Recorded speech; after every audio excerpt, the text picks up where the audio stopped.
안녕하세요. DJ 사나입니다. 오늘의 사연 시작해 보겠습니다. 안녕하세요. 저는 경기도 소도시에 살고 있는 권다연이라고 해요. 저는 결혼식을 몇 시간 앞둔 세상 행복한 예비 신부에서 결혼식 당일 파혼을 한 20대 후반의 여성입니다. 하루의 행복의 시작과 불행의 끝을 맛본 얘기를 하고 싶어서 이 채널에 사연을 쓰게 되었어요. 불과 어제까지만 하더라도 나에게 이런 일이 왜 일어났을까? 자다가도 일어나 생각했어요. 그러다 어느 순간 깨달았죠. 의미 없는 지난 일에 매달리지 말자고요. 그리고 익명이 보장되는 이 채널에 글을 쓰면서 모든 것들을 날려버리자고요. 다시는 지나온 시간을 돌아보지 말자고요. 제 사연을 끝까지 들어주시고 저에게 힘을 주세요. 제 얘기의 시작점인 커플 동반 얘기부터 시작해 볼게요. 저와 예비 남편, 그리고 예비 남편의 친구 커플이랑 이렇게 넷이서 커플 동반 여행을 갔었어요.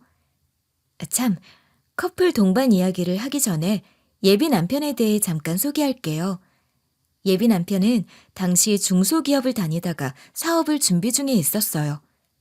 저한테 헌신적이었고 연인 관계가 시작된 이후부터 엄청 잘해줬어요. 그러고는 자신의 꿈을 얘기했어요. 난 오래전부터 이 사업을 구상했어. 그래서 지금 다니던 회사도 다녔던 거야. 경험치를 쌓으려고. 자만이 아니고 이제 이만하면 됐다 싶네. 더 나이 들면 못할 것 같아. 지금 이 나이가 사업하기에 딱 적기인 것 같아. 예비 남편은 건실한 중소기업을 그만두는 이유가 자신이 하고 싶은 사업 때문이라고 하더군요. 겉멋이 들거나 그냥 입만 살아서 사업을 하겠다는 사람이었으면 제가 결혼 생각을 안 했을 거예요. 예비 남편의 계획과 비전을 들어보니 본인이 생각하는 사업에 대한 계획이 아주 구체적이었고 본인이 만든 자료까지도 저에게 보여주었죠. 그런 예비 남편의 모습을 보고서 저는 이 사람에게 내 미래를 맡겨도 될 것 같았어요. 이 사람은 사업의 성공 여부를 떠나서 자신의 인생을 만들어갈 줄 아는 사람이라는 믿음이 생겨서 그때부터 결혼을 전제로 만나게 되었어요. 저는 그때도 지금처럼 속눈썹 펌, 눈썹 왁싱, 눈썹 문신 같은 거라는 뷰티숍을 운영하고 있었는데 가게가 잘 돼서 바빠지다 보니 물 들어올 때 노졌자 하는 심정으로 돈을 좀 더 모으고 싶었는데 예비 남편과 만난 지 1년이 조금 안 되었을 때 프로포즈를 받은 거예요. 예비 남편은 빨리 결혼해서 안정된 생활을 하고 싶다고 했죠. 결혼 준비를 한다고 해도 신혼집을 알아보고 결혼식은 어떻게 하지 등등 상의할 게 많으니까 당장 결혼할 수 있는 건 아니었지만 그래도 연애만 하는 남자친구랑 예비 신랑의 위치는 다르죠. 그렇게 예비 남편은 지인들에게 저에게 프로포즈를 했다고 말하고 곧 결혼할 거라는 얘기까지 스스럼 없이 하고 다녔죠. 그러다 예비 남편 친구들 가운데 가장 친한 친구가 결혼식 올리기 전에 커플끼리 여행 한번 같이 가서 추억을 담아오는 건 어떻겠냐고 제안을 했죠. 그렇게 제안한 예비 남편 친구 커플하고는 결혼 이야기가 나오기 전부터 커플끼리 여러 번 만난 적이 있어서 같이 여행을 간다고 해도 큰 부담이 없었어요. 함께 여행을 간 예비 남편과 그 친구는 고등학교 때부터 친구였다고 해요. 저희 넷은 여행을 떠나기 전부터 분위기가 아주 좋았어요. 예비 남편은 평소 그렇듯 담배도 태우지 않고 술을 잘하지 못하는 편이라서 저희는 음료수만 마시고도 잘 놀았죠. 하여튼 우찬이 저 자식 유쾌한 건 알아줘야 돼. 단씨, 이 자식 술 한 방울 안 마시고도 잘 노는 거 아시죠? 맞아요. 예비 남편은 평소 술 기운을 빌리지 않아도 말도 재미나게 하고 잘 노는 아무튼 유쾌한 남자였어요. 어디를 가든 분위기를 잘 이끄는 게 예비 남편의 장점이기도 하죠. 그럼요, 잘 알죠. 그 모습에 제가 반한 거예요. 저는 술, 담배 하는 남자 별로거든요. 그런데 그날따라 예비 남편 친구 커플이 과음을 하는 거예요. 예비 남편은 친구에게 술 좀 그만 마시라며 자꾸 빼앗았지만 친구는 아랑곳하지 않았어요. 분위기도 좋은데 좀 마시자 하면서 급기야 예비 남편을 밀어내고 작은 실랑이를 벌이게 되었죠. 예비 남편은 화가 났지만 참는 것 같았어요. 그러다가 술에 취한 친구가 저에게 그러는 거예요. 다현 씨, 우찬이 이 자식 배우하려고 했던 거 아세요? 잘 안 돼서 아쉬워요. 그 말에 저는 깜짝 놀랐어요. 평소 이런 얘기를 한 적이 없었으니까요. 뭐라고요? 우찬 씨가 배우를요? 이 사람과 1년을 사귀고 여러 친구들을 만났지만 이런 얘기는 처음 들었거든요. 정말 이 사람이 연예인을 하려고 했었다고? 친구는 예비 남편이 배우 지망생이었다는 얘기를 더 하려다가 예비 남편의 얼굴을 보고서는 입을 다물어 버리더군요. 예비 남편이 씁쓸한 표정을 지으며 친구를 노려보고 있었거든요. 저는 예비 남편의 그런 표정을 처음 봤어요. 마냥 순한 줄만 알았던 예비 남편이 그런 표정을 지은 건 처음이었어요. 이 분위기는 뭐지? 잠깐 나만의 생각에 빠지려고 하던 찰나에 예비 남편은 제 표정을 읽고서 다 옛날 얘기야. 철없던 시절에 길거리 캐스팅을 당했으니 바로 연예인 되는 줄 알았지. 근데 그게 쉬운 일이 아니더라고. 소속사에 가봤더니 나보다 잘난 놈들이 너무 많더라고. 기죽어서 바로 포기해버렸어. 라며 웃는 거예요. 예비 남편의 말에 전 그런가 보다 하고 넘어가려고 했죠. 그런데 친구가 예비 남편이 배우의 꿈을 꾸었다는 얘기를 한 뒤로 예비 남편과 친구의 분위기가 이상하더군요. 다음 날 집으로 돌아가는 길에도 친구와 예비 남편 사이에서 어색한 분위기가 계속 감돌았어요. 오랜만에 간 커플 여행은 추억을 쌓은 게 아니라 결국 안이감만 못하게 되어버렸죠. 커플 여행에서 예비 남편의 행동에 의아했지만 여행을 다녀오고 난 뒤 하루가 지나니 예비 남편은 본래의 모습으로 돌아왔어요. 본래 제가 아는 다정하고 순한 남자의 모습으로 돌아와서 커플 여행에서의 일은 잊혀지는 듯 했어요. 앞에서도 말했듯 예비 남편은 다정하고 순한 사람이거든요. 사실 예비 남편의 그런 모습은 예비 시어머니를 닮았다고 해도 과언이 아닐 거예요. 예비 시어머니는 저에게 엄청 잘해주시거든요. 제가 부모도 없고 친인척 하나 없는 고아임에도 불구하고 한 번도 저를 내리까는 적이 없으셨어요. 제가 이런 환대를 받아도 되나 싶을 정도로 잘해주셔서 때로는 황송하고 고마울 뿐이었죠. 예비 시어머니도 일을 하시느라 바쁜데 가끔은 제 뷰티숍에 와서 정리도 도와주고 청소도 해주고 점심도 사주고 가셨어요. 결혼해도 고부 갈등은 전혀 없을 거라 저는 생각했죠. 또한 저는 부모의 정이라는 걸 받지 못하고 자라서 이런 게 바로 엄마의 정인가 보다 생각하며 마냥 예비 시어머니가 좋았어요.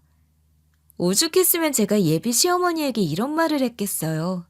어머니, 저 다음에 태어나면 어머니 딸로 태어날게요. 그랬더니 예비 시어머니가 뭐라는 줄 아세요? 그래, 다음 생엔 내 딸로 태어나라. 근데 너 그건 아니? 지금도 넌 내 딸이다. 내 딸과 마찬가지야. 그렇게 말씀을 하시니 제가 예비 시어머니를 어떻게 좋아하지 않을 수가 있겠어요. 저와 예비 시어머니는 완전 베프, 베스트 프렌드 이상의 관계를 맺고 있었죠. 그 후 어느 주말이었어요. 예비 시어머니와 저와 예비 남편은 셋이서 교회로 드라이브를 가기로 약속했어요. 오랜만에 바람도 쐬고 맛있는 식사도 하고 오자고 했죠. 저는 한껏 치장을 하고 막 집을 나서려고 하는데 예비 시어머니에게서 연락이 온 거예요. 미안하다. 내가 몸이 안 좋아서 급하게 병원에 가야 하는데 우찬이랑 같이 가야 할 것 같아. 당연히 예비 시어머니가 아프다고 하는데 걱정이죠. 저는 예비 시어머니에게 무슨 일이냐고 물었어요. 예비 시어머니는 설명하려면 좀 이야기가 길 것 같다고 하시면서 병원에서 검사받고 돌아와서 결과를 알려준다면서 다시 전화를 주겠노라고 하며 불이 났게 전화를 끊으시더군요. 저는 그런 버릇이 있어요. 숍에 오는 예약 손님들의 예약 전화를 받을 때면 용건이 다 끝나고 나서 제가 먼저 전화를 뚝 끊지 않아요. 손님이 먼저 전화를 끊는 소리가 나면 그 후에 제가 전화를 끊죠. 그게 제 가게를 이용해주는 분들에 대한 작은 에티켓이라고 생각하다가 어느새 버릇이 되어버렸죠. 저는 누구와 통화를 해도 먼저 통화 종료 버튼을 누르지 않아요.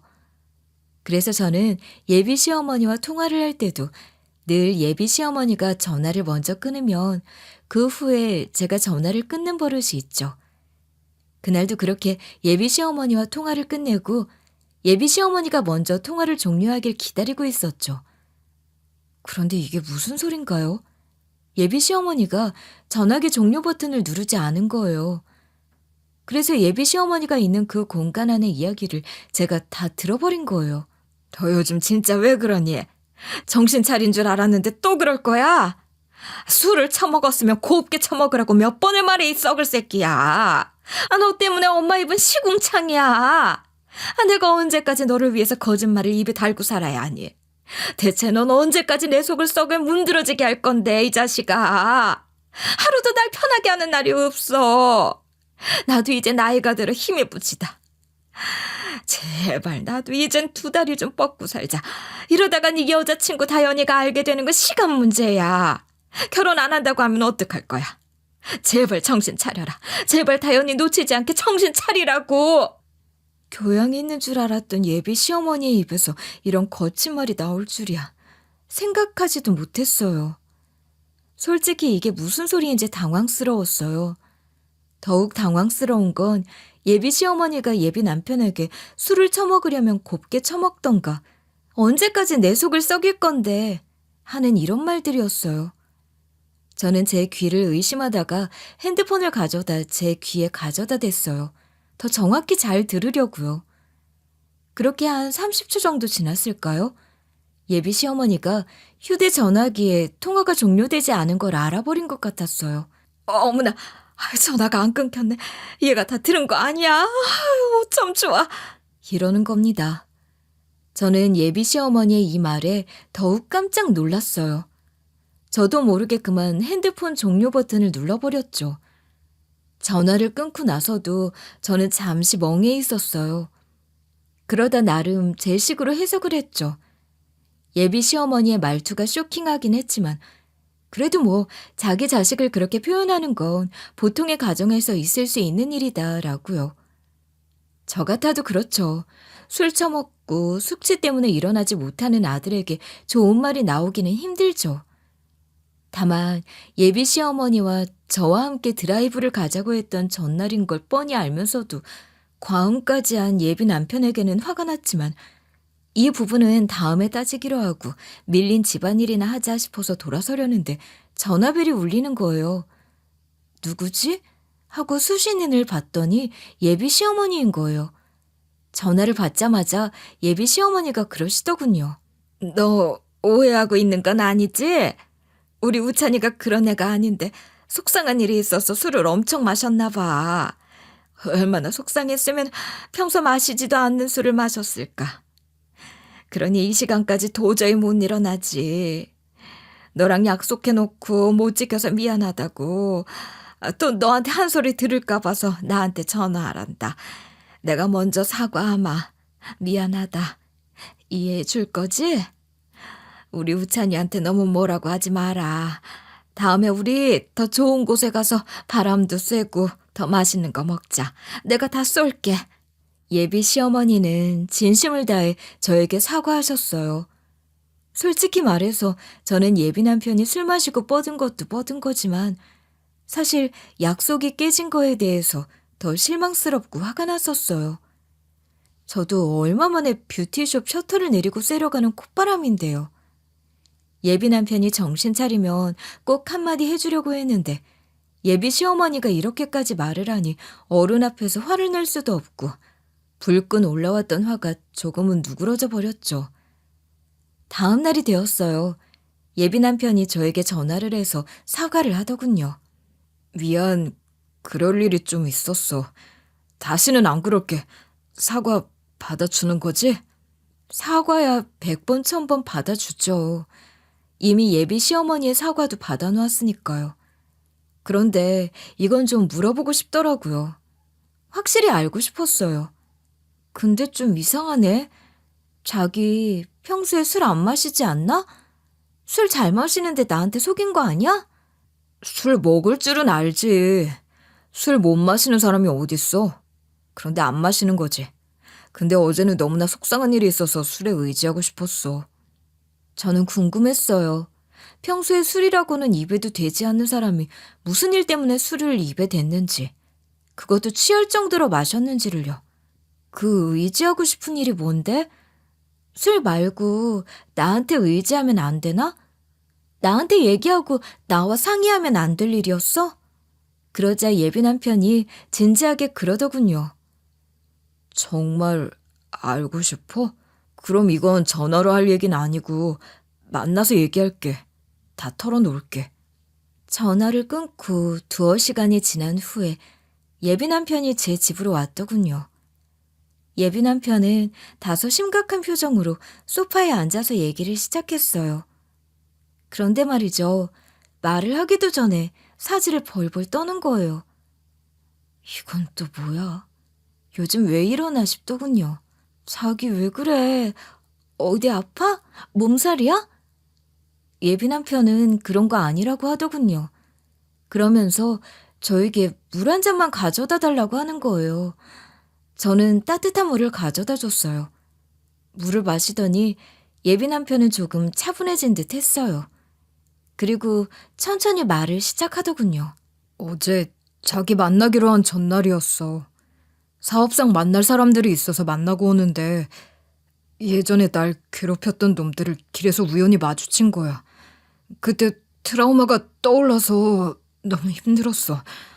잊으려고 나도 모르게 그만 한 잔만 마신다는 게 한 잔이 두 잔 되고 두 잔이 세 잔 돼버린 거지. 그러면서 예비 남편은 학창시절 자신이 당한 친구들의 괴롭힘을 얘기해줬어요. 어느 정도는 알고는 있었지만 아주 구체적으로 얘기를 해줬어요. 등교를 하면 난 내 돈으로 우선 빵과 우유를 사다가 날 괴롭히는 친구의 자리에 가져다 놔야 했어. 안 그러면 그날 1교시가 끝나고 체육실 뒤편으로 끌려가.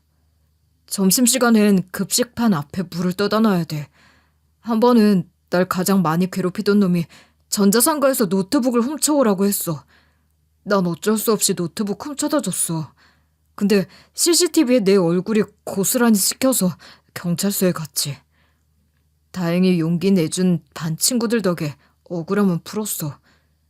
그 후 대학을 가고 나서는 애들이 날 괴롭히지 않았는데 문득문득 그 기억이 떠올라 힘들어.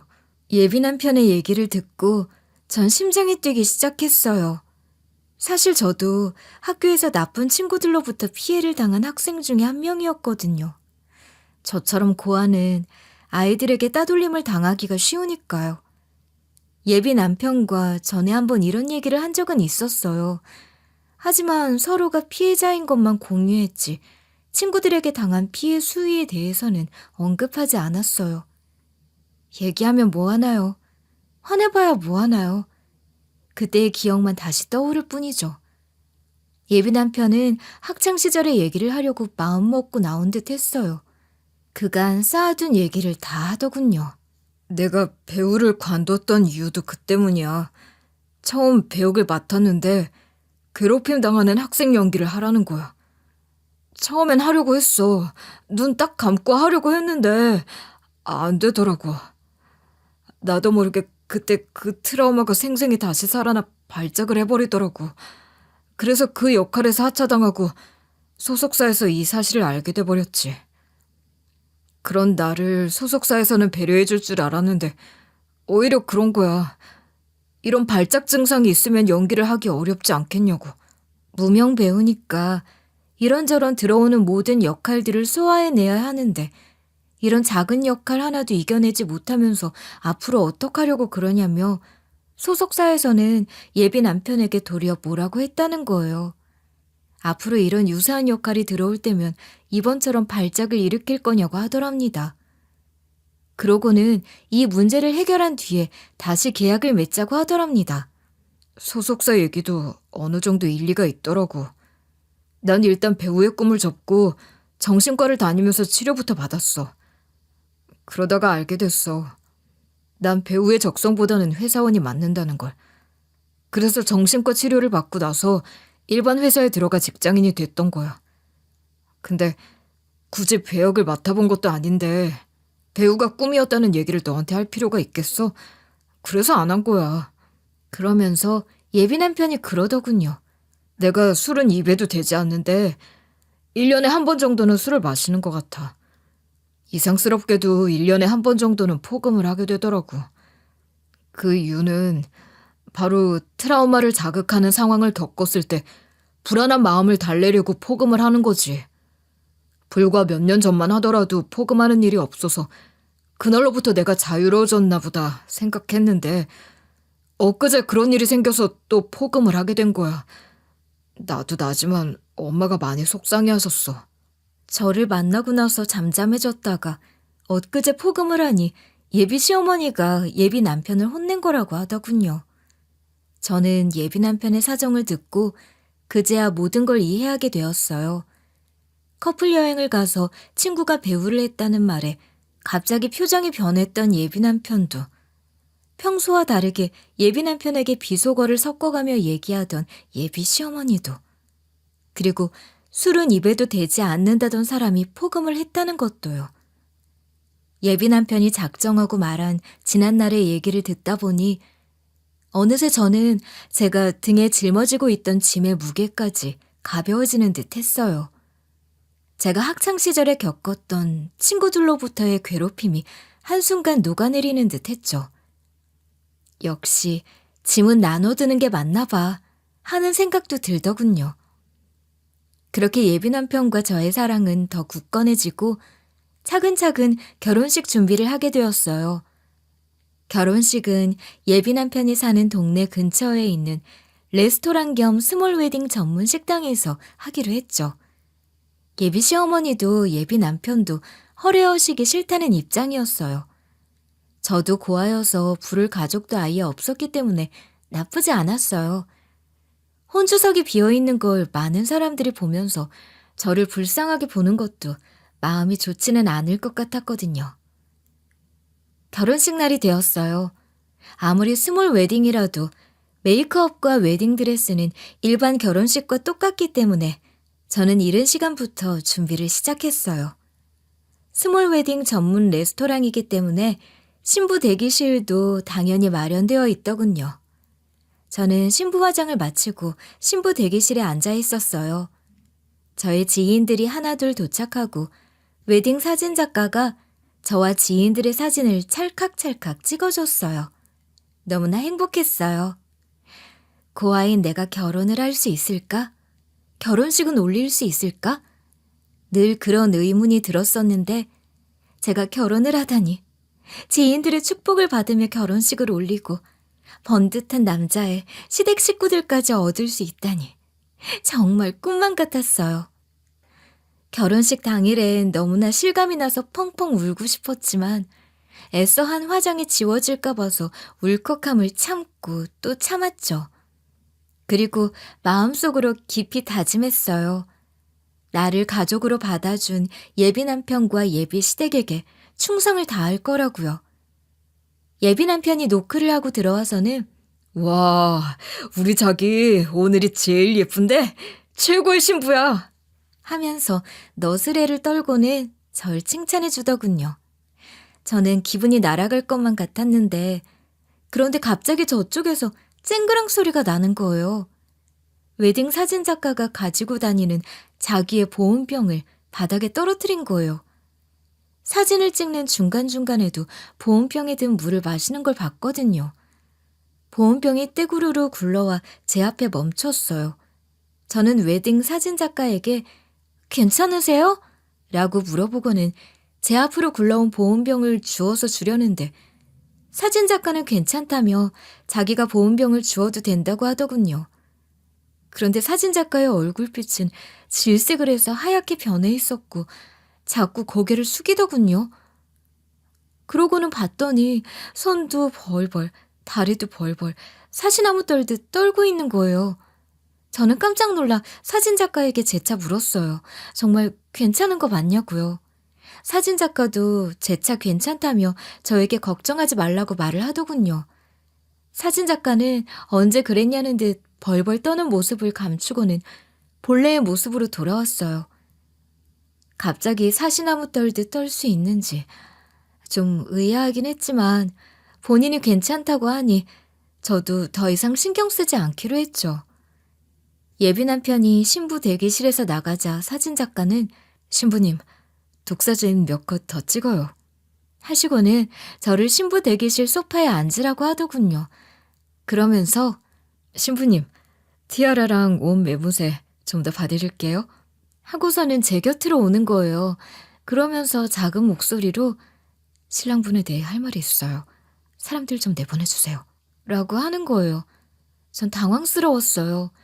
사진작가와 저와의 관계는 사진만 찍으면 되는 건데 대체 나에게 왜 이러지? 하는 생각이 들면서 동시에 긴장이 되더라고요. 오늘 처음 만난 사람이 저에게 할 말이 있다면서 주변 지인들을 나가라고 하는데 이건 정말 중요한 얘기라는 소리잖아요. 저는 지인들에게 얘기했어요. 나 사진 몇 컷 더 찍어야 해서 독사진 찍는데 누가 쳐다보고 있으면 나 좀 부끄러워서 너희들 나가서 뭐 좀 마시고 있어. 라고 얘기를 했어요. 친구들이 나가자 사진작가가 아주 충격적인 말을 제게 하더군요. 방금 나간 신랑 말이에요. 개명했네요. 오늘 결혼식 사진 말고 웨딩 포토도 제가 찍었다면 그때 알려드렸을 텐데. 그래도 다행이죠. 오늘이라도 알게 돼서 말이죠. 세상에 참 넓고도 좁아요.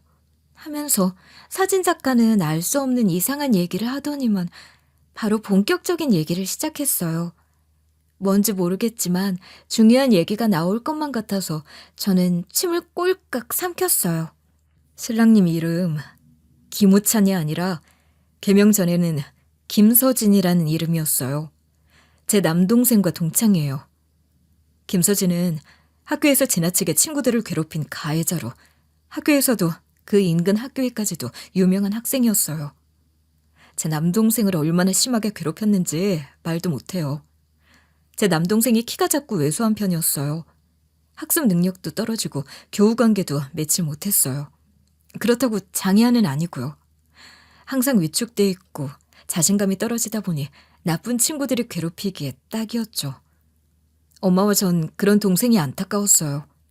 학교 생활은 잘하는지 늘 궁금했는데 동생이 말을 하지 않고 학교를 잘 다니니 아무 문제가 없는 줄 알았죠. 그런데 어느 날 동생이 샤워를 하는데 엄마가 모르게 욕실 문을 열어버린 거예요. 근데 깜짝 놀랐어요. 얼굴 빼고는 온몸이 상처로 엉망인 거예요. 엄마는 대체 무슨 일이냐고 제발 말해달라고 동생한테 무릎 꿇고 사정했어요. 동생은 끝까지 아무 말도 하지 않다가 벌벌 떨면서 마침내 입을 열더군요. 김서진이란 놈이 매일 제 동생을 때린 거였어요. 김서진이란 놈은 제 동생에게 엄마나 가족에게 얘기하면 이 지구상에서 없애버리겠다고 협박을 했던 거예요. 엄마가 준 용돈까지도 김서진이 매일 빼앗아갔다고 하더군요. 다음 날 날이 밝자마자 엄마는 학교를 찾아갔어요. 내 동생이 김서진이란 애한테 두들겨 맞고 돈을 빼앗기고 있다고요. 학교는 이미 난리도 아니었어요. 제 동생처럼 피해를 입고 있는 학생들이 한둘이 아니었으니까요. 김서진이란 놈은 악질 중에서도 악질이었어요. 많은 아이들이 속수무책으로 당하고 있었던 거예요. 학교에서는 김서진을 전학시키겠다는 대책을 내세웠어요. 그리고 다음 날이었어요. 경찰서에서 제 동생을 찾으러 학교에 온 거예요. 동생이 노트북을 훔친 게 전자상가 CCTV에 찍혔다나요? 당연히 학교에서는 보호자인 엄마에게 연락을 했고 엄마는 학교를 다시 찾았죠. 동생에게 물었어요. 네가 노트북을 훔친 게 맞냐고요. 훔쳤다면 그 노트북은 어디에 있냐고요.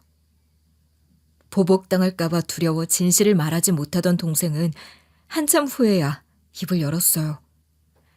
김서진이가 노트북을 훔쳐오라고 시켰다고요. 엄마는 동생의 손을 잡고 경찰서에 가서 동생이 말한 대로 김서진이 시켜서 노트북을 훔쳐다 줬다고 했는데 김서진은 훔치라고 한 적도 없고 노트북을 받은 적도 없다고 발뺌을 했죠. 그런데 다행히 반 친구들이 증인이 돼줬어요. 노트북을 훔쳐오라는 것도 그리고 노트북을 받는 걸 본 학생도 있다고요. 알고 보니 동생은 그렇게 중3 때부터 고1 때까지 김서진에게 당한 거예요.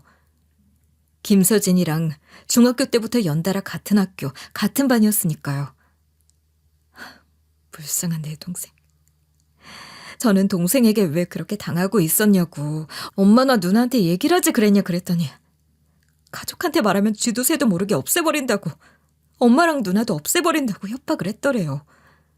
저희는 아빠가 안 계시고 엄마는 시장에서 장사를 하셨고 저도 어려운 형편에서 공부하는 학생이었거든요. 그러니 김서진은 저와 엄마까지도 만만하게 본 거죠. 신부님, 초면에 이런 얘기하는 거 저도 어려워요. 그렇지만 아셔야 해요. 밖에 서 있는 저 사람은 그런 악질이었어요. 악질 이상을 넘어 악마였어요. 저는 사진작가에게 그 말을 듣고 그게 진짜냐며 믿을 수 없다고 절레절레 고개를 흔들었어요. 제 예비 남편은 평소 저에게 자신이 학교폭력의 피해자라고 고백했었으니까요. 어리둥절해 있는 저에게 사진작가가 물었어요. 김서진이 고등학교 때 전학 간 건 알아요? 네, 알아요. 피해자 입장으로 전학을 간 거라던데요. 가해자들 피해서 전학 간 거라고요. 제 말에 사진작가가 콧방귀를 뀌더군요. 웃긴다. 정말 웃긴다. 그래요. 김서진이라면 그런 거짓말 충분히 가능하죠. 저는 김서진 관련 자료들 아직도 다 가지고 있어요. 당신 예비 남편은 강제 전학인 학폭처분 8호를 받았어요. 사진작가의 말투에서 저는 진심이 느껴졌어요. 하지만 저는 뭐라고 말을 해야 할지 모르겠더군요. 그렇게 있던 저에게 사진작가가 한 가지를 더 물었어요.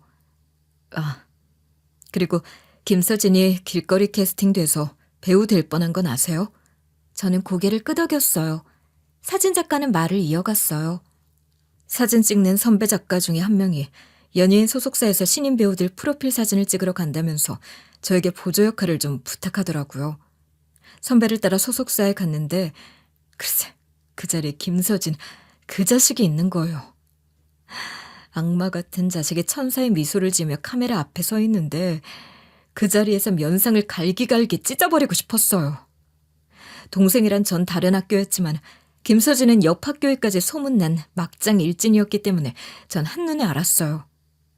가끔 학교 정문까지 와서 우리 학교 일진들이랑 시시덕대는 모습을 종종 보기도 했고요. 그날 사진을 찍고 집에 와서 전 잠을 잘 수가 없었어요.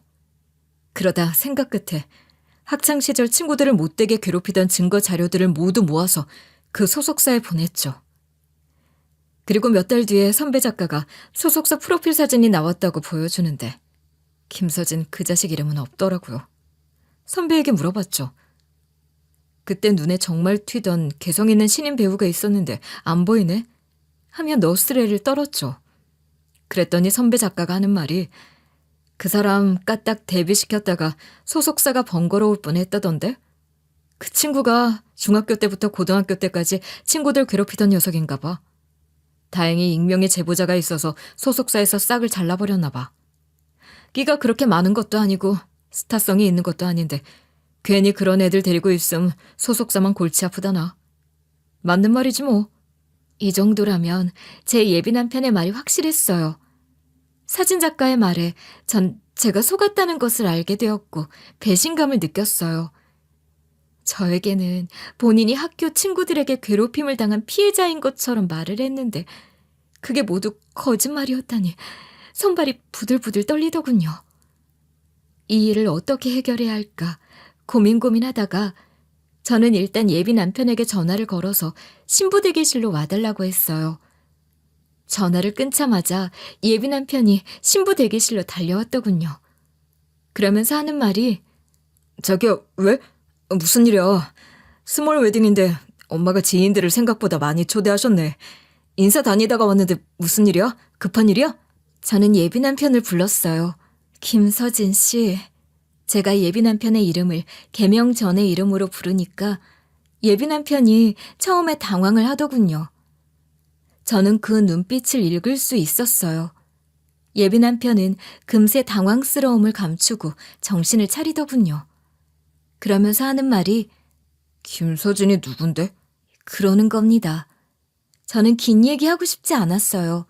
딱 한마디 던졌죠. 긴 얘기 필요 없겠지? 그래도 이 자식이 오리발을 내미는 겁니다. 무슨 소리야? 대체 김서진이 누군데? 학창시절에 또래 친구들에게 당한 서러움 때문에 내가 얼마나 힘들어했는지 알면서 날 기만해? 저는 예비 남편에게 이 결혼은 하지 못하겠다고 전했어요. 너의 과거를 다 알았고 나에게 거짓말을 했던 것까지 다 알게 됐으니 이제 더 이상 말할 거 없지? 예비 남편은 두 눈에 쌍심지를 켜고는 저에게 그러더군요. 그런 얘기 누구한테 들은 거야? 누가 대체 너한테 그런 말 해줬는지는 모르겠지만 다 거짓말이야. 그리고 지인들 초대해서 결혼식 올린다고 했는데 이걸 취소해? 너 제정신이야? 이렇게 저를 달래고 거짓말이라고 하던 예비 남편은 제가 자신의 말을 듣지 않고 티아라와 귀걸이 같은 장신구를 모두 빼버리고 가버리려고 하자 갑자기 표정이 돌변하더니 저를 힘으로 제압하려고 하더군요. 순간 저는 우당탕 넘어지고 말았죠. 예비 남편이 저를 다시 제압하려고 하자 전 공포에 휩싸였어요. 저도 모르게 그만 예비 남편의 팔을 물어 뜯어버렸죠. 예비 남편이 물린 팔을 잡고 발을 동동 구르고 있을 때 저는 재빨리 112에 신고를 했어요. 그 모습을 본 예비 남편이 저의 머리채를 잡았어요. 전 소리쳤어요. 밖에 있는 사람들이 제 목소리를 들을 수 있게 크게 비명을 질렀죠. 다행히 제 비명 소리를 들은 사람들이 신부 대기실 문을 열고 들어와 줬어요. 그중 한 사람이 예비 시어머니였어요. 이게 무슨 일이니? 대체 무슨 일이야? 당황하고 놀란 예비 시어머니에게 예비 남편이 그러더군요. 엄마, 인연이 다 알아버렸어. 순간 많은 사람들이 저희 앞으로 모여들었어요.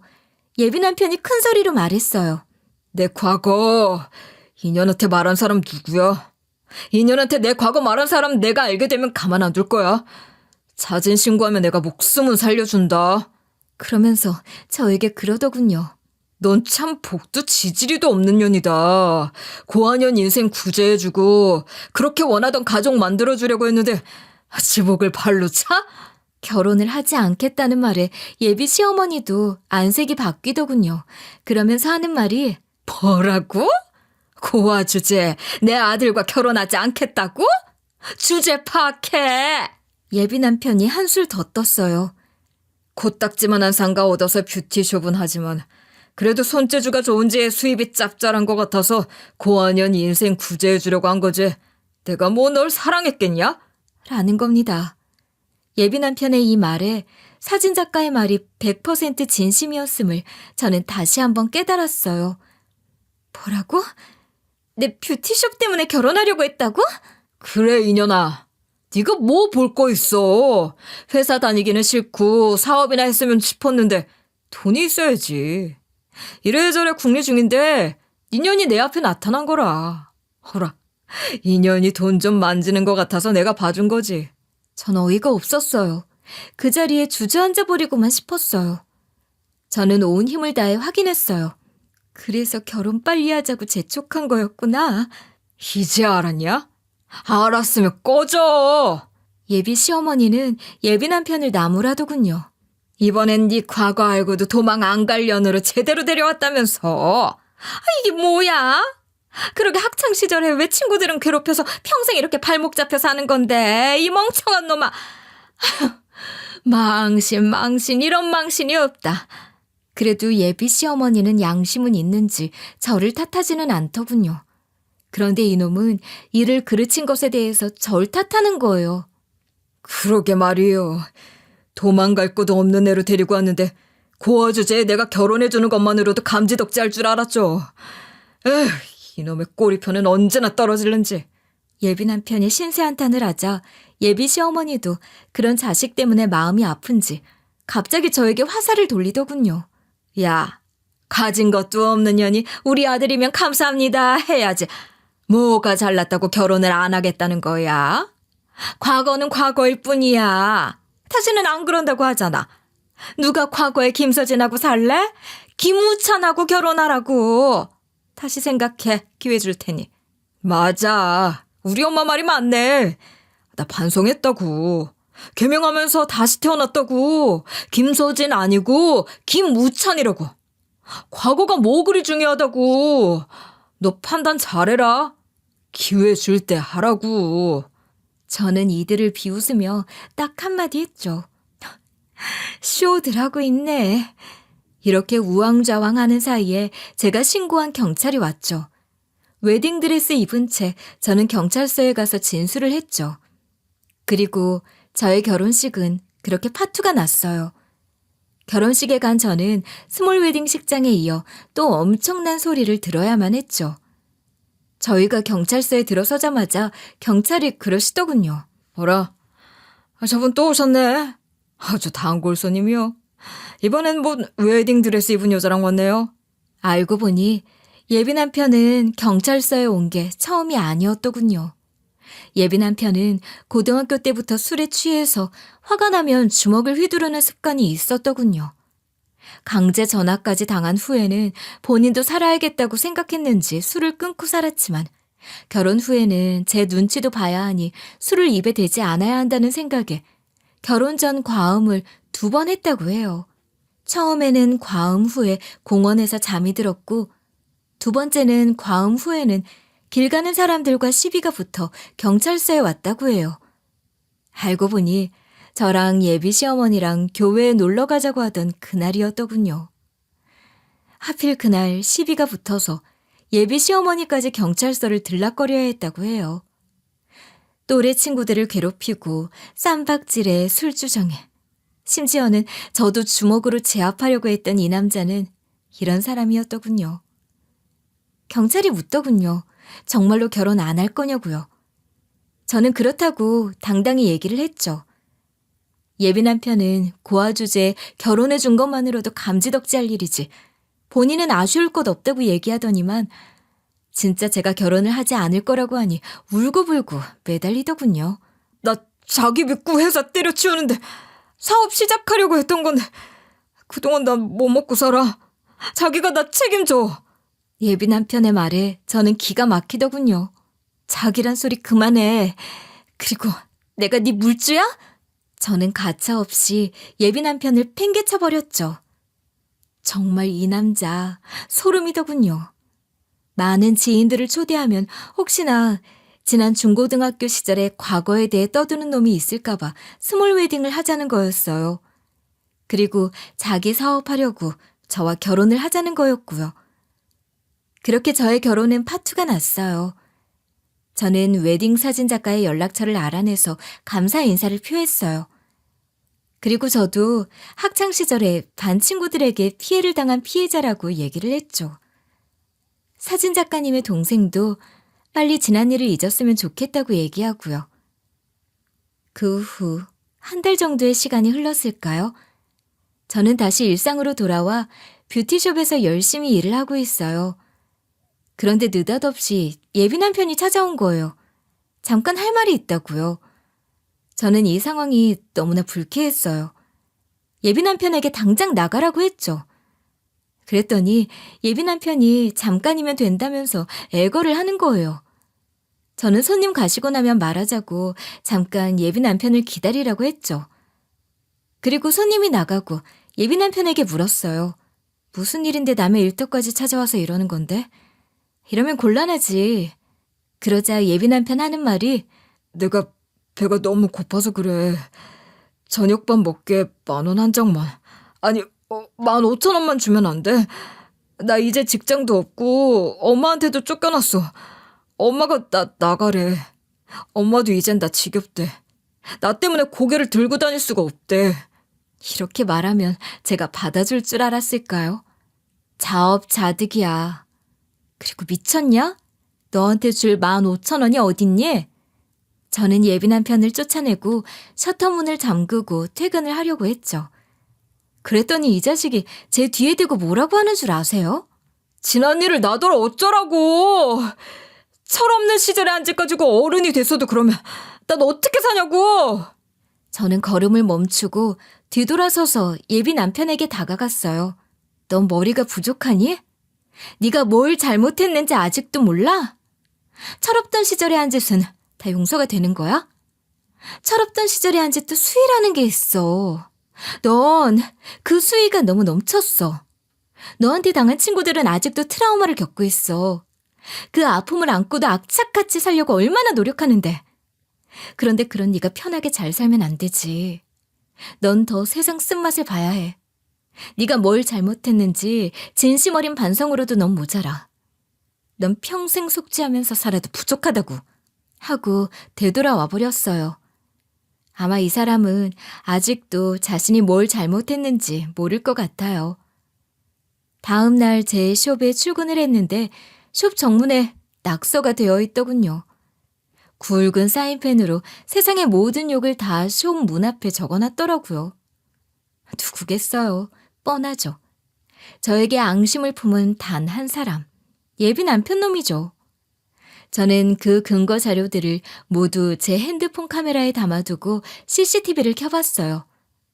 역시나 예비 남편 짓이더군요. 저는 모든 증거물을 가지고 경찰에 신고했어요. 경찰에게 전화를 받았는지 예비 남편이 저에게 전화를 했더군요. 네 년이 신고했냐? 나 벌금 낼 돈 없어. 배째. 하면서 욕지거리를 하더군요. 저는 계속해라 하는 식으로 가만히 뒀죠. 예비 남편은 하고 싶은 만큼 욕을 10분이 넘게 해대더군요. 이럴 줄 알고 저는 제 핸드폰에 녹음 기능을 켜두고 녹음을 해줬어요. 저는 이 사람이 과거 친구들을 괴롭힌 증거 자료와 저에게 한 짓과 전화로 내뱉은 욕들을 모두 증거물로 해서 다시 경찰에 신고했어요. 과거 학폭 자료는 이 사건과는 밀접한 관련이 있는 건 아니었지만 이 사람이 그만큼 막대 먹은 사람이라는 걸 경찰에게 어필하고 싶어서 이 자료를 포함시켜 두었죠. 3살 버릇 80까지 간다더니 예비 남편은 학창시절에 친구들에게 했던 몹쓸 짓이 아직도 몸에 남아있더군요. 저는 예비 남편이 제 근처에 얼씬도 하지 못하게 접근 금지 가처분 신청을 냈죠.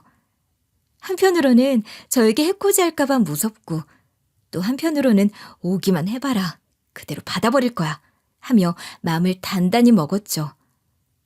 결국 제가 경찰에 낸 민원 서류는 모두 제 뜻대로 받아들여졌어요. 예비 남편은 법이 정해진 테두리 내에서 제 근처에는 접근할 수 없게 되었죠. 그렇게 몇 달이 지났을까요? 저의 뷰티숍은 점점 자리를 잡아가고 단골 손님들이 많아지고 저도 이제는 시간을 내서 운동을 좀 해볼까 하고 직원을 1명 고용하고 필라테스를 끊었어요. 필라테스 숍은 아는 지인이 소개를 해준 곳인데 우리 숍에서 차로 30분 정도 가야 하죠. 자주는 못 가지만 시간이 날 때마다 가려고 애를 썼죠. 운동을 하니 기분도 좋고 건강도 좋아지는 것 같았어요. 그런 어느 날 운동을 하러 가려고 필라테스 건물 지하 주차장에 주차를 하고 엘리베이터를 기다리는데 낯선 여자가 건물 쓰레기들을 한 곳에 모으는 일을 하고 있더군요. 어디서 많이 본 뒤텐데 라고 생각하는데 청소 아주머니가 절 돌아보더군요. 세상에, 이게 누군가요? 예비 시어머니인 거예요. 순간 전 당황했어요. 예비 시어머니도 절 보고 당황하더군요. 한참 동안 절 바라보고 있다가 전 엘리베이터가 와서 문을 열길래 타고 올라가 버렸죠.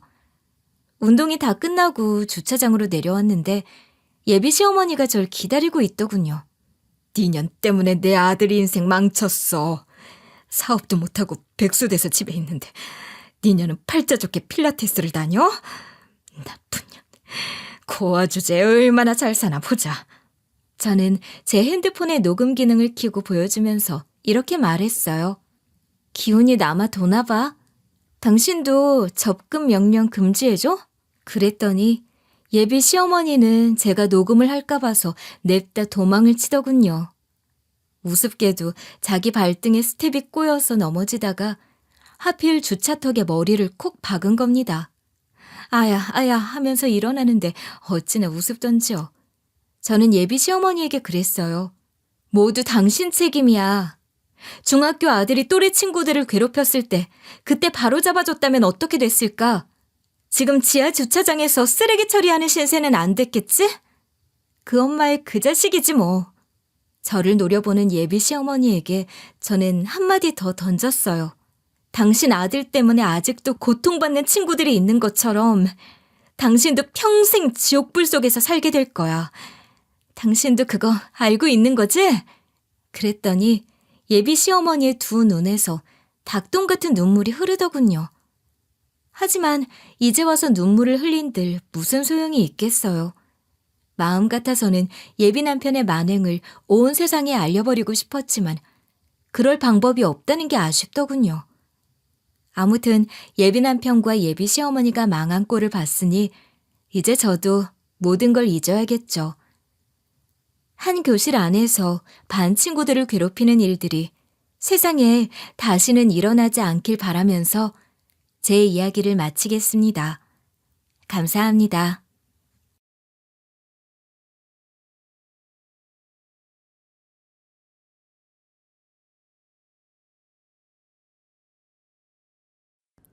안녕하세요. DJ 현희입니다. 오늘의 사연 시작해 보겠습니다. 여러분 안녕하세요. 이 안녕하세요라는 인사가 사실 별 생각 없이 그냥 하는 인사잖아요.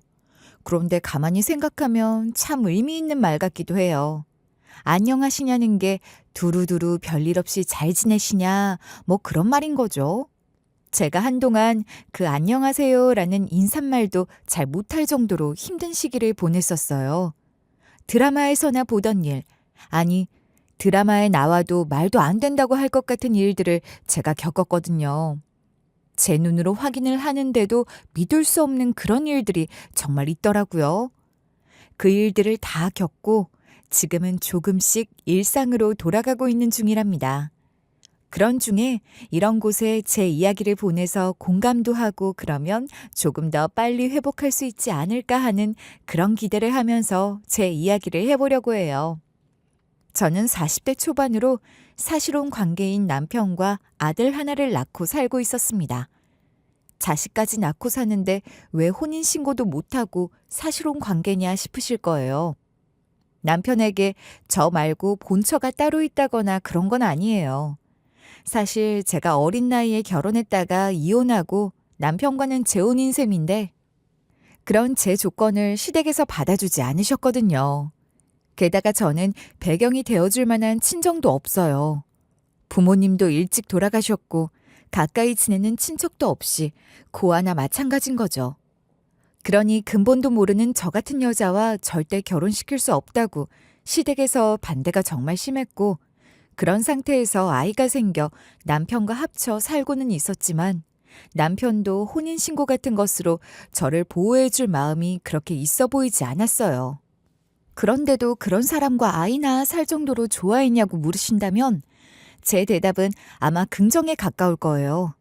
고등학교를 졸업하자마자 저보다 14살이나 많은 사람과 첫 번째 결혼을 했었는데 전 남편은 어리고 세상 물정 모르는 데다 기댈 곳도 없는 저를 결혼이라는 제도로 올가매고 아픈 시부모 병수발을 시켰어요. 돌이켜보면 저는 간병인으로 고용된 거나 다름없었던 것 같아요. 돈도 못 받고 밤낮으로 일하는 간병인이었던 거죠. 남편 얼굴도 잘 못 보고 시부모 병수발만 하고 살았어요. 그렇게 3년 정도 살았는데 제가 건강에 이상이 생긴 거예요. 암 같은 병은 아니고 당뇨병 증상이 찾아온 거였는데 기억마저 희미한 아버지가 제게 남겨준 것이 당뇨병 유전자였죠. 그렇다는 걸 알고는 있었지만 당시 저는 젊기도 했고 건강에 대해서 그리 걱정을 하거나 관리를 해야 한다는 것에 대해서도 제대로 인지를 못했었던 것 같아요. 그리고 시부모 병수발을 하면서 운동도 거의 못하고 하루 종일 집에만 있었고 식습관도 좋지 않았거든요. 스트레스도 한몫했을 거예요. 하여간 어린 나이에 당뇨 진단을 받게 됐고 정기적으로 병원에 다니며 치료를 받아야 했어요. 그런데 그즘 전 남편에게서 이혼 통보를 받은 거예요. 아무것도 모르는 저를 시부모 간병인처럼 부려먹을 생각이었던 전 남편은 제가 몸이 아프게 되니 가차없이 버리더라고요. 거의 맨몸으로 쫓겨난 거나 다름없었어요. 지금 알고 있었던 걸 그때 조금이라도 알았더라면, 그때 조금만 더 용감했더라면, 그래도 저 살궁리를 하고 챙길 것 챙겨서 나왔을 텐데, 그때 저는 너무 어렸고 너무 몰랐던 거죠. 그렇게 어린 나이에 이혼녀가 되어 닥치는 대로 일을 하며 살았어요. 공부도 많이 못했고 특별한 기술도 없는 데다 성격마저 그리 사교적이지 못했고 늘 우울한 표정을 짓는 어두운 인상의 제가 할 수 있는 일은 많지 않았어요. 그중에서 제일 마음 편했던 게 청소 용역이었는데 그렇게 이곳저곳 다니다가 만난 게 두 번째 남편이었어요. 남편도 번듯한 직장이 있는 사람이 아니었기 때문에 저희는 정말 근근히 밥 벌어먹고 사는 형편이었죠. 그런 형편에 애까지 생겼으니 사는 게 정말 팍팍하고 빠듯해지더라고요. 애를 굶길 수는 없었으니 처음에는 애 때문에 대출을 받았던 거예요. 그래도 당시 제가 청소 용역업체 직원으로 등록이 되어 있어서 4대 보험 적용도 받고 그랬던 덕분에 은행권 대출을 받을 수가 있었거든요. 반면 남편은 그럴 수 있는 상황이 아니었으니 제가 대출을 받아서 생활비에 보태기 시작했어요. 그렇게 첫 단추가 잘못 깨진 거예요. 한번 대출을 받기 시작하니 남편은 거기에 재미를 들린 건지 쉽게 목돈을 턱하니 빌릴 수 있는 걸 보고 신이 난 것 같더라고요. 당장 애 먹일 것이 없어서 빌린 돈으로 남편은 옷이나 구두 같은 것들을 사면서 자기 몸치장하게 바빴어요. 남편이 허우대가 멀쩡한 편이긴 해요. 피지컬이 좋아서 경호업체 일 같은 것도 하고 그랬거든요. 뭐라도 정착해서 열심히 하면서 경력을 쌓아야 할 텐데 대체 무슨 생각을 하는 건지 알 수가 없었고 답답한 마음에 잔소리도 하게 됐죠. 아, 제발 그 잔소리 좀 작작해. 당신이 그런 얘기 안 해도 내 인생인데 내가 제일 진심으로 생각하지 않겠어? 평생 이렇게 이 일 저 일 떠돌아다니면서 살 수는 없지. 한 번 사는 인생인데 나도 남들 사는 것처럼 제대로 살아봐야지 않겠어? 나도 다 생각이 있으니까 가만히 좀 있어. 그놈의 잔소리 때문에 될 일도 안 되겠다고. 남편은 한 번 사는 인생인데 제대로 살아봐야지 그런 말을 자주 했어요. 그러면서 자기는 뭐가 돼도 될 놈이라며 근거 없는 자신감에 충만했고 늘 자기 입성 하나만큼은 번듯하게 챙기는 사람이었죠. 옷을 잘 입고 다녀야 일이 다 잘 되고 그런 거라고. 자기 관리도 제대로 못하는데 무슨 일이 제대로 되겠어. 내가 지금 나 혼자 잘 먹고 잘 살겠다고 이래. 내가 잘 되면 당신이나 애한테 다 좋은 일이잖아. 그러니까 투자라고 생각하고 이왕 받은 거 대출 조금만 더 받자. 어?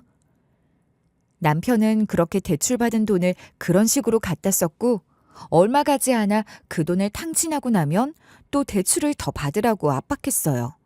그렇게 해서 제2금융권까지 제가 받을 수 있는 대출은 한도만큼 다 받았고 급기야 말도 안 되는 이자를 내야 하는, 그러니까 금융권이라고 할 수도 없는 이상한 곳에까지 대출을 받아달라고 하기에 이르렀습니다. 그때까지 진 빚만 해도 갚을 생각을 하면 눈앞이 캄캄했는데 거기서 더 빚을 내라뇨. 게다가 남편과 저는 법적으로 혼인관계도 아니었으니 제 이름으로 받은 대출은 그대로 다 제 빚인 거였어요. 생활비로 쓴 건 그리 큰 돈도 아니었고 다 남편이 지 몸뚱아리 치장하는 데 쓴 돈인데 그 빚을 저 혼자 덤터기를 쓰게 된 거죠. 그런 상황에서도 남편은 허구한 날 대출을 더 받아달라고 난리를 쳤으니 제가 그걸 어떻게 감당할 수가 있었겠어요? 지금까지 진 빚이 얼만 줄은 알아? 당신이 갖다 쓴 돈이 얼마나 되는지 알기는 하냐고. 그게 얼마나 큰 돈인지 관심도 없고 생각도 안 하잖아. 결국 그 돈도 내가 다 갚아야 하니까 당신은 늘 그렇게 나 몰라라 하는 거고 말이야. 난 당장 이번 달에 넣어야 할 이자만 생각해도 숨이 턱턱 막혀. 지금 있는 빚도 어떻게 갚아야 할지 눈앞이 캄캄한데 무슨 대출을 더 받아달라는 거야? 이제 받고 싶어도 더 받을 수도 없어. 알잖아. 없긴 왜 없어. 내가 지난번에 서류 가져온 거 보기는 한 거야. 그거 작성하고 필요한 서류 몇 가지만 갖춰내면 대출 받을 수 있다고 하잖아. 그러니까 서류부터 작성해줘. 그런 데서 대출을 어떻게 받아? 그게 말이 금융권이지. 사기꾼이랑 뭐가 달라? 그 이자가 말이나 된다고 생각해? 투자라고 생각하라며, 곧 갚는다며. 대체 언제 갚을 거야? 난 이미 투자할 만큼 했고 더 이상은 대출 같은 거 받을 수 없어. 그깟 돈 얼마나 된다고 난리야. 지가 돈이 많아서 척척 대준 것도 아니고 대출 받아서 찔끔찔끔 준 걸로 그렇게 생색을 내냐. 내가 더럽고 치사해서 갚는다 갚아. 능력도 없는 년이 깐깐하기만 해서는 이러니 내가 집구석에 들어올 맘이 생기겠냐고. 그렇게 막말을 하더니 집을 나가버리더군요. 남편이 일방적으로 집을 나가버려서 별거가 시작된 거예요. 남편과 별거 중에 매달 내야 하는 이자도 버거워서 시댁에 도와달라고 도움을 청하기도 했어요. 결혼을 그렇게 반대하고 호적에 절대로 못 올리게 했던 시부모지만 제가 며느리로서의 책임을 다할 것을 당당하게 요구했었기 때문에 시댁과 교류는 있었습니다. 그러니 제가 사실혼 관계였다고 말하는 거예요. 같이 살면서 애도 낳아 키우고 며느리 노릇까지 다 했던 말이죠. 그러니 시댁에 그런 부탁도 했던 거고 말이에요. 그러나 시부모는 역시나 나 몰라라 했어요. 게다가 시부모가 남편에게 제가 그런 부탁을 한 것을 얘기했는지 별거 중이던 남편이 저를 찾아와 아주 생난리를 치더라고요. 야, 네가 뭔데 우리 부모님한테 돈을 내달라 그래. 미쳤냐? 네가 뭔데? 네가 뭐 며느리라도 되냐? 며느리라도 시부모한테 돈 얘기는 함부로 못하는 거 아니야? 네가 그러면 우리 부모님한테 내 꼴이 뭐가 되냐? 그나마 부모 도움 좀 받으려고 얼마나 공을 들이고 있었는데 초를 쳐도 분수가 있지. 네가 뭔데 나서서 일을 다 망치냔 말이야. 어? 이판사판 나도 눈에 뵈는 거 없는데 저 세상 가고 싶어? 사람 미치는 꼴 제대로 한번 볼래? 노발대발 아주 난리도 아니었어요. 말도 다 할 수는 없지만 저 세상 가고 싶냐는 말까지 하면서 덤비는데 정말 무서웠고 저 진짜 그날 저 세상 가는 줄 알았다니까요. 남편한테 있는 대로 다 퍼주고 그 꼴을 당하고 있는 저도 저지만 애가 하도 울어서 목이 다 잠기려고 하는 걸 보니 억장이 무너지더라고요. 그래서 저도 남편한테 독한 소리를 퍼부었습니다. 애 우는 거 안 보이니? 애가 하도 울어서 목이 다 잠기려고 하는 거 안 보이냐고. 너 같은 인간은 남편 자격도 없고 아빠 자격도 없어. 네가 인간이니? 너 같은 건 인간도 아니야. 사회 악이야, 악. 너 같은 건 차라리 없어져 버렸으면 좋겠어. 너 같은 건 세상에 없다고 생각하면서 살 거니까 다시는 찾아오지도 말고 얼굴 보지도 말자. 당장 나가. 그렇게 저주를 퍼붓고는 남편을 쫓아내버렸는데 저의 그 저주가 들어맞은 건지 남편이 정말 죽어버린 거예요. 남편이 죽었다는 사실은 시모에게 들었어요. 근본도 없는 년이 금쪽 같은 내 새끼 꿰차고 살더니 기어이 내 새끼 잡아먹고야 마네. 이게 다 너 때문이야. 네 년이 뭐라고 모진말을 했길래 멀쩡하던 애가 스스로 생을 마감할 결심까지 한 거냔 말이다. 이 나쁜 년, 독한 년. 너 같은 년이랑 그렇게 붙어 살게 두는 게 아니었어. 이 악마 같은 년, 서방 잡아먹고 얼마나 잘 사는지 두고 볼 거다. 시모는 남편이 죽은 게 모두 제 탓이라고 생각하는 것 같았어요. 그렇게 제 탓을 하면서 남편이 스스로 생을 마감했다고 했고 저 같은 년은 자기 아들 장례식장에 들일 수 없다면서 자격도 없는 년 장례식장에 얼굴 비출 생각도 말라고 하더군요. 그때 정말 힘들었어요. 정말 제가 남편에게 한 말 때문에 남편이 그런 극단적인 선택을 하게 된 걸까요? 그런 생각에서 벗어날 수가 없었어요. 죄책감이란 건 정말 무서운 수렁이었습니다. 제 말들이 남편을 그런 선택을 할 정도로 낭떠러지로 몰아넣은 건가 싶었고 제가 남편에게 퍼부었던 저주의 말들이 하나하나 되살아나서 제게 돌아왔어요. 그것은 날카로운 칼날도 되었다가 무서운 파도도 되었다가 감당하기 힘들 정도로 크고 무거운 돌덩이가 되어 제 가슴에 박혀버렸죠. 그렇게 저는 남편이자 제 아이의 아빠였던 그 남자를 잃었습니다. 그런 엄청난 일을 겪었어도 여전히 빚은 남아 있었고 남편에 대한 죄책감에 힘들어하는 동안 생활은 더 힘들어졌어요. 청소 용역 일로는 빚 갚고 생활비를 감당할 수 없는 지경에 이른 거죠. 그래서 저는 소득이 더 높은 일을 찾아야 했어요. 청소일 중에도 강도가 센 것들이 있어서 그런 일들을 맡고 싶다고 회사에 얘기했는데 여자는 잘 써주지 않는 경우가 많았고 또 그런 일이 늘 있는 것도 아니었기 때문에 큰 도움이 되지 않았죠. 그러다가 파출부, 그러니까 가사 도우미 자리를 제안받게 된 거예요. 제가 돈 벌어야 한다고 여기저기 부탁을 하고 다녔더니 청소 용역 사무실에 근무하는 분이 제 사정을 알고 소개를 해주셨답니다. 잘 나가는 부잣집 가사 도우미 일인데 관심이 있어? 가사 도우미 경력은 없는 것 같던데 청소 용역 다녔으니 청소 노하우는 뭐 말할 것도 없고 애 키우면서 살림도 직접 하는 거 아니야? 아유, 그 정도면 할 수 있을 거야. 마침 좀 젊은 가사 도우미를 구하는 댁이 있어서 딱 자기 생각이 났거든. 어때? 생각 있으면 면접 잡아줄게. 면접이요? 그런 것도 봐야 해요? 가사 도우미 일을 안 해보긴 했지만 하면 하는 거죠 뭐. 제가 배운 건 없어도 살림 솜씨는 좀 있는 편이거든요. 그런데 그런 일 하시는 분들 중에 제가 그래도 젊은 편에 속하나 봐요. 그런 편이지. 아무래도 50대 이상이 많은 것 같더라고. 그리고 그 정도 연령대를 선호하는 집도 많고 말이야. 그런데 마침 젊은 사람을 원한다고 하니 자기가 하면 딱이잖아. 식구도 별로 없는 집이야. 딸이 하나 있는데 얼마 전에 시집 가고 두 분만 있는 집이라고 하더라고. 이런 조건이 항상 있는 게 아니니까 일단 면접 보러 한번 가봐. 떨어지면 하고 싶어도 못하는 거니까 잘하고 와. 이런 일도 제가 하겠다고 마음을 먹는다고 다 할 수 있는 게 아니구나 싶더라고요.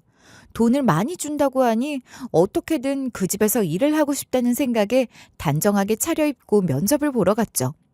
저를 고용할 권한을 쥐고 있는 사모님은 60대 초중반이라고 하던데 무슨 70대인 줄 알았어요. 부잣집 마나님들은 관리 잘해서 피부도 좋고 나이보다 어려 보이고 그런 거 아닌가요? 그런데 그분은 고생을 좀 한 사람처럼 나이도 들어 보이고 영 그렇더라고요. 그런 건 관리를 아무리 해도 안 되는 그런 게 있나 보죠. 딱 내가 원했던 나이에 가사 도우미를 소개해 주셨네. 나도 나이가 많지만 나이 많은 사람은 싫더라. 젊고 깔끔하고 단정한 사람이 좋아. 아줌마가 딱 내 스타일이야. 마음에 들어요. 출근은 언제부터 할 수 있어요? 나는 가능하면 빨리 출근을 해주면 좋겠는데 말이에요. 당장 내일부터도 좋고. 좋게 봐주셨다니 저도 좋네요. 네, 바로 출근할 수 있어요. 내일부터 올게요. 집이 좀 넓긴 하지만 겁먹을 거 없어요. 이 큰 집에 나랑 우리 남편 둘만 사는 걸 뭐. 사실 일이 그렇게 고되지는 않을 거야. 사모가 말은 그렇게 했지만 사실 집이 워낙 넓어서 청소만 해도 보통 일이 아닐 것 같더라고요. 그렇지만 그때 제가 찬밥 더운 밥 가릴 처지가 아니었죠. 무조건 취직을 해야 했으니 덮어놓고 다 잘할 수 있다고 했던 것 같아요. 그렇게 그 집에서 가사 도우미 일을 하게 된 거예요. 제가 면접을 통과하고 그 집에서 일을 하게 됐다고 하니 저를 그 사모에게 소개해 주셨던 사무실 직원분이 그제야 말씀을 하시는데 그쪽에서는 나름 유명한 졸부라고 하더라고요. 그 사모도 사모의 남편도 원래부터 금수저 물고 태어난 태생부터 부자는 아니었다는 거죠. 땅값이 급격하게 올라서 갑자기 탄생한 신흥 땅 부자라고 하던데 대체 무슨 땅을 어떻게 사두면 그런 벼락부자가 되어서 그렇게 큰 집에서 사람 부리며 떵떵거리고 사는 건지 부럽기만 하더라고요. 제가 예상했던 것처럼 청소가 좀 빡세기는 했지만 매일 그 집 전체를 다 청소해야 하는 건 아니었으니 계획을 세워서 하면 저 혼자서도 충분히 할 수 있을 거라 생각했고 사모도 사모의 남편도 외식할 때가 많았기 때문에 음식하는 것도 그렇게 힘들지는 않았어요. 문제는 사모의 갑질을 견뎌야 한다는 거였습니다. 이런 일이 사실 육체적 노동보다 감정적 노동 강도가 더 센 거잖아요. 그러니 돈을 많이 주는 데는 그런 감정 노동에 대한 대가도 포함되어 있는 거라는 암묵적인 그런 것이 있는 것 같았고 사모는 그걸 노골적으로도 드러내기도 했어요. 사모는 그 늙어 보이는 얼굴에 맞지 않게 집에서도 항상 곱게 차려입고 고상하게 교양 떠는 걸 좋아하는 사람이어서 폭언 같은 게 그렇게 심하지 않긴 했어요. 어쩌면 제가 알고 있는 폭언 갑질이라는 게 뉴스에서 본 재벌 회장이나 사모들의 기막히는 수준의 폭언들이라 그런 건지도 모르지만 그 사모가 하는 것들은 그럭저럭 참아줄 만은 했답니다. 그냥 한 귀로 듣고 한 귀로 흘린다고 생각했고 뭐라고 하든지 말든지 크게 마음에 담아두지 않으려고 했어요. 그리고 그 사모도 한 번씩 그렇게 제게 말실수를 좀 한 것 같으면 자기도 찔렸는지 꼭 저한테 사과 비슷한 것을 하면서 미안한 감정을 드러내기도 했죠. 어머, 내가 지금 말이 좀 심했나? 아줌마 기분 상했어요? 우리나라 사람들이 갑질에 예민한데 혹시 내가 지금 갑질한 건가? 기분 나빴으면 미안해. 이런 식으로 말이에요. 사실 저게 제대로 된 사과라고 할 수는 없지만 뭐 그렇게라도 하는 게 안 하는 것보다는 낫다고 생각했어요. 그래도 미안하다는 말은 하는 거니까요. 그런데 거기서 그치지 않고 꼭 한마디를 덧붙이는 게 문제였죠. 나도 인간이라 한 번씩 감정 컨트롤 못하고 그럴 때가 있는 거지 뭐. 이해하지? 사실 그런 것까지 다 고려하고 감안해서 아줌마 월급 챙겨주는 거 아니야. 알죠? 아니, 뭐 그러니까 그런 것까지 생각해서 월급 많이 주는 거니 갑질 좀 해도 참으라는 거나 다름없는 말인 거잖아요. 벼락부자가 돼서 돈은 많을지 모르겠지만 뭐랄까 뭔가 뼛속부터 부자가 아니라 그런지 모든 게 다 어설픈 거예요. 어느 집 사모들처럼 갑질은 하고 싶은데 그래도 졸부라 본인도 서민이었던 적이 있어서 그런지 또 그런 감성이 있기도 하고 하여간 가끔 그런 사모가 애잔하게 보이기도 했어요. 그런 건 사모 말처럼 돈 많이 받으니까 그 생각하면서 다 참아 넘길 수 있는 건데 제가 제일 힘들었던 갑질은 화장실 문제였습니다. 첫 출근하는 날부터 그 얘기를 하더라고요. 아줌마, 내가 할 말이 있는데 말이에요. 내가 욕실이나 화장실에 좀 예민한 편이야. 그래서 가족도 아닌 다른 사람이랑 화장실을 같이 쓰는 게 영 불편하고 그렇더라고. 그러니까 가능하면 마트 같은 데 장 보러 갔을 때 해결하고 오거나 상가 건물에 있는 공용 화장실 같은 걸 써주면 좋겠어. 그런데 그게 말이 쉽지 너무 힘들더라고요. 장 보러 갈 때마다 화장실에 가고 싶지 않아도 무조건 꼭 들렸고 잠깐이라도 쉴 수 있는 시간이 생기면 집을 나와서 제일 가까운 상가에 있는 화장실에 가곤 했어요. 아파트도 아니고 단독주택이라 상가까지 가려면 그래도 10분 정도는 걸어 나가야 했거든요. 갑자기 화장실이 급해질까봐 그게 걱정돼서 물도 잘 안 마시고 버티고 그랬는데도 방광염에 걸릴 정도로 스트레스가 심했어요. 게다가 시집 갔다는 사모딸이 집에 자주 왔는데 그 딸년이 오는 날은 정말 생각하고 싶지도 않아요. 딸년을 얼마나 공주로 키웠는지 손가락 하나 까딱하는 꼴을 못 봤어요. 옷 가져와라, 커피 내려와라, 물 가져와라, 창문 열어라, 닫아라. 심지어 소파에 누워서 테이블에 올려놓은 지 핸드폰까지 가져오라고 하는 거 있죠? 저는 그야말로 사모 딸년 리모컨처럼 행동해야 했어요. 그러면서 제가 조금이라도 늦게 가져다 주면 아주 생난리를 치는 거예요. 그래서 제가 커피 내려달라고 해서 그거 내리느라 조금 늦은 건데 뭘 그렇게 화를 내냐고 한마디 했더니 아주 고함을 고래고래 지르면서 사모를 부르더니 지 엄마한테 저 내쫓으라면서 악을 쓰는데 정말 어이가 없었죠. 엄마, 이번 아줌마 정말 이상해. 저 아줌마 정말 왜 저래? 자기가 뭔데 나한테 꼬박꼬박 반말로 말대꾸하냐고. 일하는 사람이 위아래도 없어도 너무 없는 거 아니야?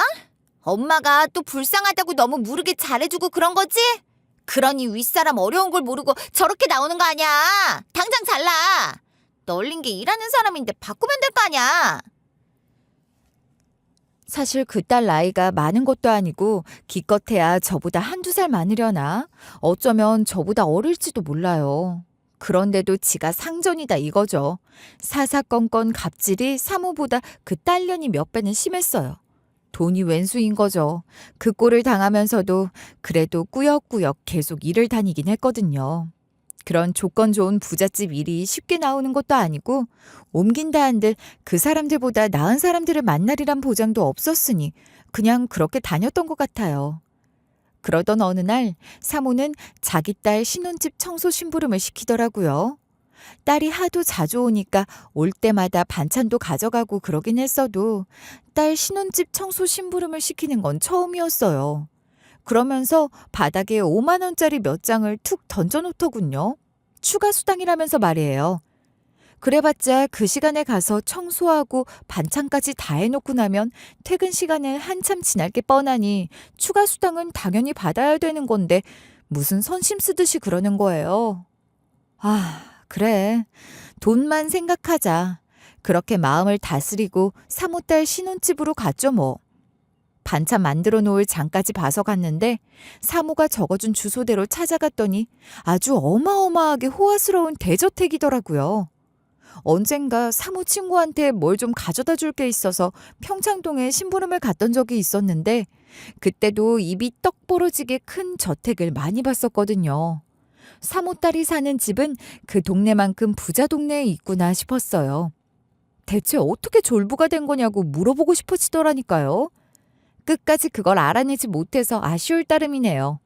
아무튼 대문부터 압도당해서 배를 누르고 기다리는데 기분이 참 씁쓸했어요.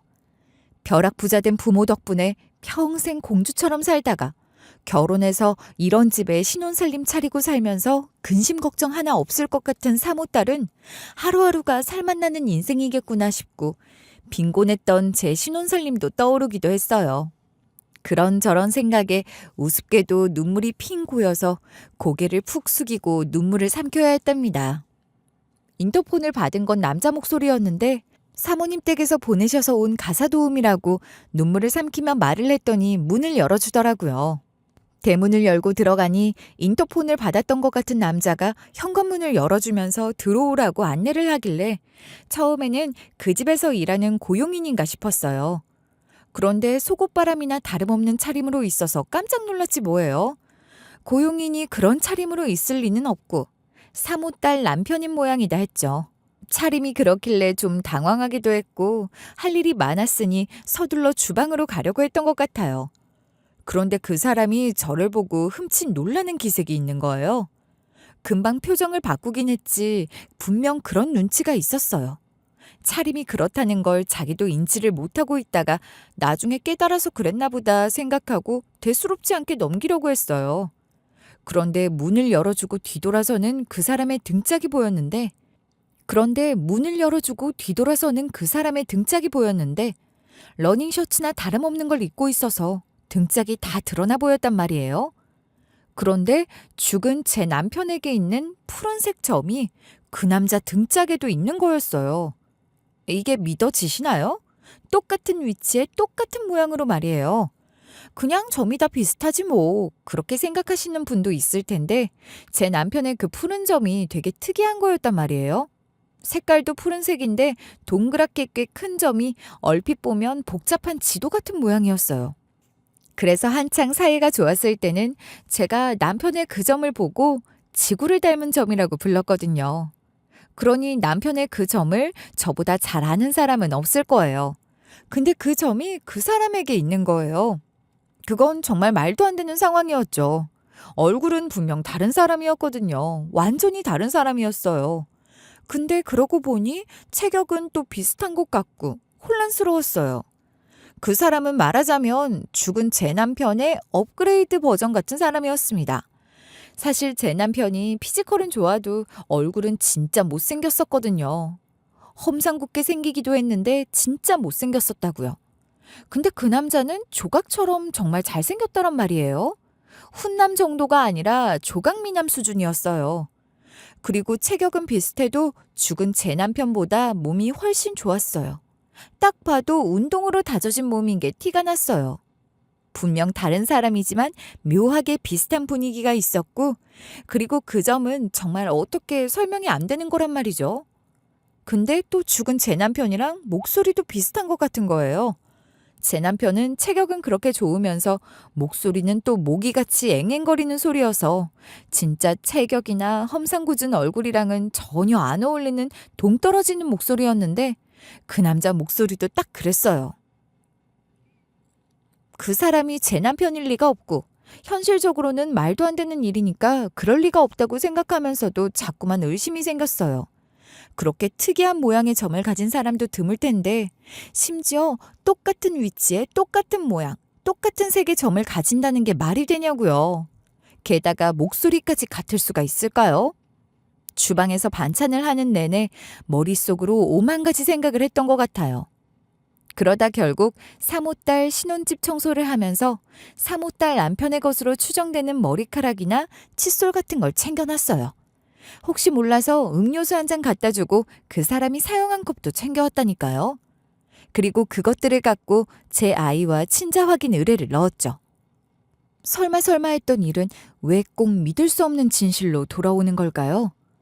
친자 확인 검사 결과가 나왔고 그 사람은 제 아이의 친부, 그러니까 죽은 줄로만 알았던 제 남편이 맞았어요. 이게 대체 어떻게 된 일이란 말이죠? 그런데 가만히 생각해보면 제가 죽은 남편의 시신을 본 것도 아니고 장례식에 간 것도 아니잖아요? 시모의 말만 믿고 남편이 죽었다고 생각했던 거였죠. 그러니 남편은 그때 그렇게 죽은 게 아니었던 거예요. 도대체 어디서 어떤 수술을 받으면 그렇게 환골탈태를 하는 건지 모르겠지만 성형수술을 해서 얼굴을 싹 다 뜯어고치고 아예 다른 사람처럼 환생한 것처럼 살고 있었다고 밖에는 설명을 할 수가 없었어요. 그렇게 잘생겨진 얼굴로 돈 많은 사모의 외동딸을 물어서 인생 2막을 이렇게 화려하게 즐기며 살고 있었던 거 아니겠어요? 지가 진비 때문에 저는 온갖 갑질을 당하면서 그렇게 개고생을 하고 있는데 말입니다. 참을 수 없는 분노가 치밀어 올랐지만 저는 침착해져야 한다고 수도 없이 스스로를 타일렀어요. 그냥 아무렇게나 내질렀다가는 본전도 못 챙길지도 모르는 일이잖아요. 이 모든 일을 한 방에 터뜨릴 기회를 기다려야 한다고 생각했어요. 그렇게 기회를 엿보며 차곡차곡 증거들을 모으기로 한 거죠. 그 증거들로 죽은 줄 알았지만 잘만 살고 있었던 남편 놈과 저한테 갑질을 일삼은 사모와 그 딸년 모두 한 방에 골로 보낼 복수를 준비했습니다. 우선 남편 놈이 제 아이의 친부라는 유전자 검사 결과는 확보되어 있었고 그때부터 저는 사모와 그 딸년의 갑질 증거를 모으기 시작했어요. 사모가 러시안 블루 고양이 한 마리를 기르고 있었는데 사실 뭐 그다지 예뻐하는 것 같지도 않아요. 그냥 남들한테 보여주기용으로 기르는 것 같았죠. 하여간 외출해서도 고양이를 보고 싶다면서 집에 펫 CCTV를 설치해뒀단 말이에요. 그래서 저는 일부러 사모가 제게 뭔가 갑질을 하려고 들 때면 그 CCTV에 잘 잡히는 위치를 찾아서 자리를 잡곤 했어요. 화장실 문제도 그 CCTV 앞에서 한 번 더 확인 사살했고요. 화장실이 너무 급하다고 거실에 있는 손님 화장실을 좀 쓰면 안 되겠냐고 했는데 사모는 금방 뛰어갔다 오면 되지 않냐고 끝까지 거실 화장실 쓰는 걸 꺼려했어요. 그게 그대로 녹화가 된 거죠. 그리고 사모 딸년 갑질이 평소에는 정말 힘들었는데 그렇게 증거를 모을 생각을 하고 나니 그년 갑질 풍년은 축복이나 다름없는 거예요. 언어 폭력은 당연한 거고 옷이나 가방 같은 걸 집어던지기도 하고 심지어 가져다 준 주스가 지가 말했던 주스가 아니라면서 컵을 치는 바람에 그게 그대로 바닥에 떨어져서 깨진 적도 있었어요. 그렇게 CCTV에 녹화된 영상들을 꾸준히 백업하면서 증거를 차곡차곡 모았습니다. 그리고 사모가 딸년 신혼집 심부름을 몇 번 더 시켜서 알아낼 수 있었던 것도 있었는데 말이에요. 제가 누굽니까? 제가 그래도 그 남편 놈이랑 애까지 낳고 같이 살았던 사실혼 관계의 마누라 아니겠어요? 그러니 저는 그 놈을 알 만큼은 안다 이거죠. 그 놈이 부잣집 외동딸 하나 물었다고 안주해서 살 놈이 아니거든요. 바람이라도 피우고 있거나 마누라 돈 빼돌릴 궁리 같은 걸 하고 있을 게 분명하다고 생각했죠. 심증은 확실했으니 물증이 필요하잖아요. 그래서 바로 증거를 확보해야겠다고 마음을 먹었어요. 어떻게 했냐고요? 그 집에 일하러 갔을 때 거실이랑 서재에 소형 녹음기를 설치해놓고 다음에 갔을 때 그걸 회수해와서 하나하나 들어봤어요. 네, 저도 그런 식으로 남의 사생활을 훔쳐듣는 게 잘못된 행동이라는 건 알아요. 그렇지만 달리 방법이 없었어요. 그럴 수밖에 없었다고요. 그때 제 눈에 뵈는 게 뭐가 있었겠어요? 오로지 뭔가를 더 캐내야 한다는 생각뿐이었던 것 같아요. 사모는 주로 딸년이나 사위가 다 외출하고 신혼집이 비어있을 때 저한테 청소 같은 걸 시켰기 때문에 녹음기를 설치하고 수거하는 건 그리 어렵지 않았어요. 그렇게 수거한 녹음기를 많이 들어볼 것도 없더라고요. 남편 놈은 집에 혼자 있을 때 전화 통화를 하면서 아주 대놓고 지가 저지르고 있는 일들을 본인 입으로 알아서 까발려 주더군요. 고맙게도 말이에요. 골프장 사업을 한답시고 동남아 여기저기 다니면서 마누라 돈 펑펑 쓰고 있던데 심지어 갈 때마다 여자 바꿔가며 데리고 다니면서 그년들 쇼핑까지 시켜줬더라고요. 그걸 다 지 입으로 말하는 꼴이라니. 기가 막혔죠 뭐. 그렇게 증거가 될 수 있는 걸 지가 알아서 만들어주니 고맙다고 해야 하나요? 사모네 펫 CCTV에서 모은 영상과 사모 딸년 신혼집에서 남편 놈이 떠들어대는 음성 파일까지 제법 자료가 모였다 싶었고 저는 그것들을 보다 임팩트 있게 터뜨릴 수 있는 기회를 노리고 있었어요. 저 그거 편집하려고 편집 프로그램까지 배웠다니까요. 유튜브 같은 데서 요즘 인기 있는 영상들 다 찾아보고 최대한 재밌게 편집해보려고 한 거예요. 남편놈 음성 파일은 사모나 사모딸 카톡 프로필에 있는 사진들을 활용해서 편집했고 말이에요. 이제 그 영상 상영화를 할 기회만 보고 있었던 거죠. 처음엔 그렇게 공들여 만든 영상이니 유튜브나 인터넷 커뮤니티 같은 데 올릴까 싶은 생각도 했어요. 그런데 그래봤자 묻히기 십상이잖아요. 괜히 제가 갖고 있는 패만 들키고 아무 소득도 없이 물러나면 안 되니까 가능하면 사모 주변 사람들이 많이 모인 장소에서 터뜨려서 빼도 박도 못하게 개촉당하게 하고 싶었어요. 인내는 쓰지만 그 열매는 달다고 했던가요? 드디어 그 영상을 터뜨리기 딱 좋은 타이밍이 생긴 거예요. 사모가 주최하는 후원회 같은 데서 바자회를 연다고 하더라고요. 말이 후원회지 으리으리한 호텔 연회홀 빌려서 멋진 옷 차려입고 하는 파티나 다름없는 거죠 뭐. 모르긴 해도 사모가 졸부라고 하니 진짜 찐 재벌들한테는 알게 모르게 무시당하는 일도 많고 그럴 거 아닐까요? 그런 재벌들 사이에 끼고 싶긴 했을 테니 그런 것도 열어서 재벌들에게 눈도장 찍고 그러려고 하는 것 같았어요.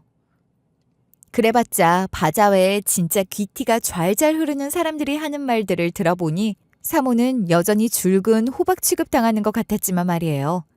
그러거나 말거나 그 사모 입장에서는 그럴수록 뭐라도 더 해보려고 하는 거 아니겠냐고요. 무튼 그 준비를 한다고 또 나를 어찌나 부려먹던지 그거 쫓아다니느라고 몸은 힘들었지만 결전의 디데이만을 기다리면서 묵묵히 시키는 일을 했죠. 사모 뒤치다거리를 하느라 저도 그날 행사장에 동행했고 행사가 진행되는 중에 홍보 영상 같은 걸 트는 시간이 있었는데 그 시간을 활용하기로 한 거예요. 행사 준비할 때부터 사모와 함께 행사장에 수도 없이 드나들었으니 관계자들도 제가 스태프라고 생각하고 있었고 그래서 일 처리가 훨씬 쉬웠어요. 영상 파일이 바뀐 것 같다고 말하고 제가 편집한 영상 파일을 넘겨줬고 그 많은 사람들이 모인 곳에서 대망의 상영회가 열린 거거든요. 그 순간을 생각하면 지금도 가슴이 뛰는 것 같아요. 떨리기도 했고 좋기도 했고 그랬던 것 같아요.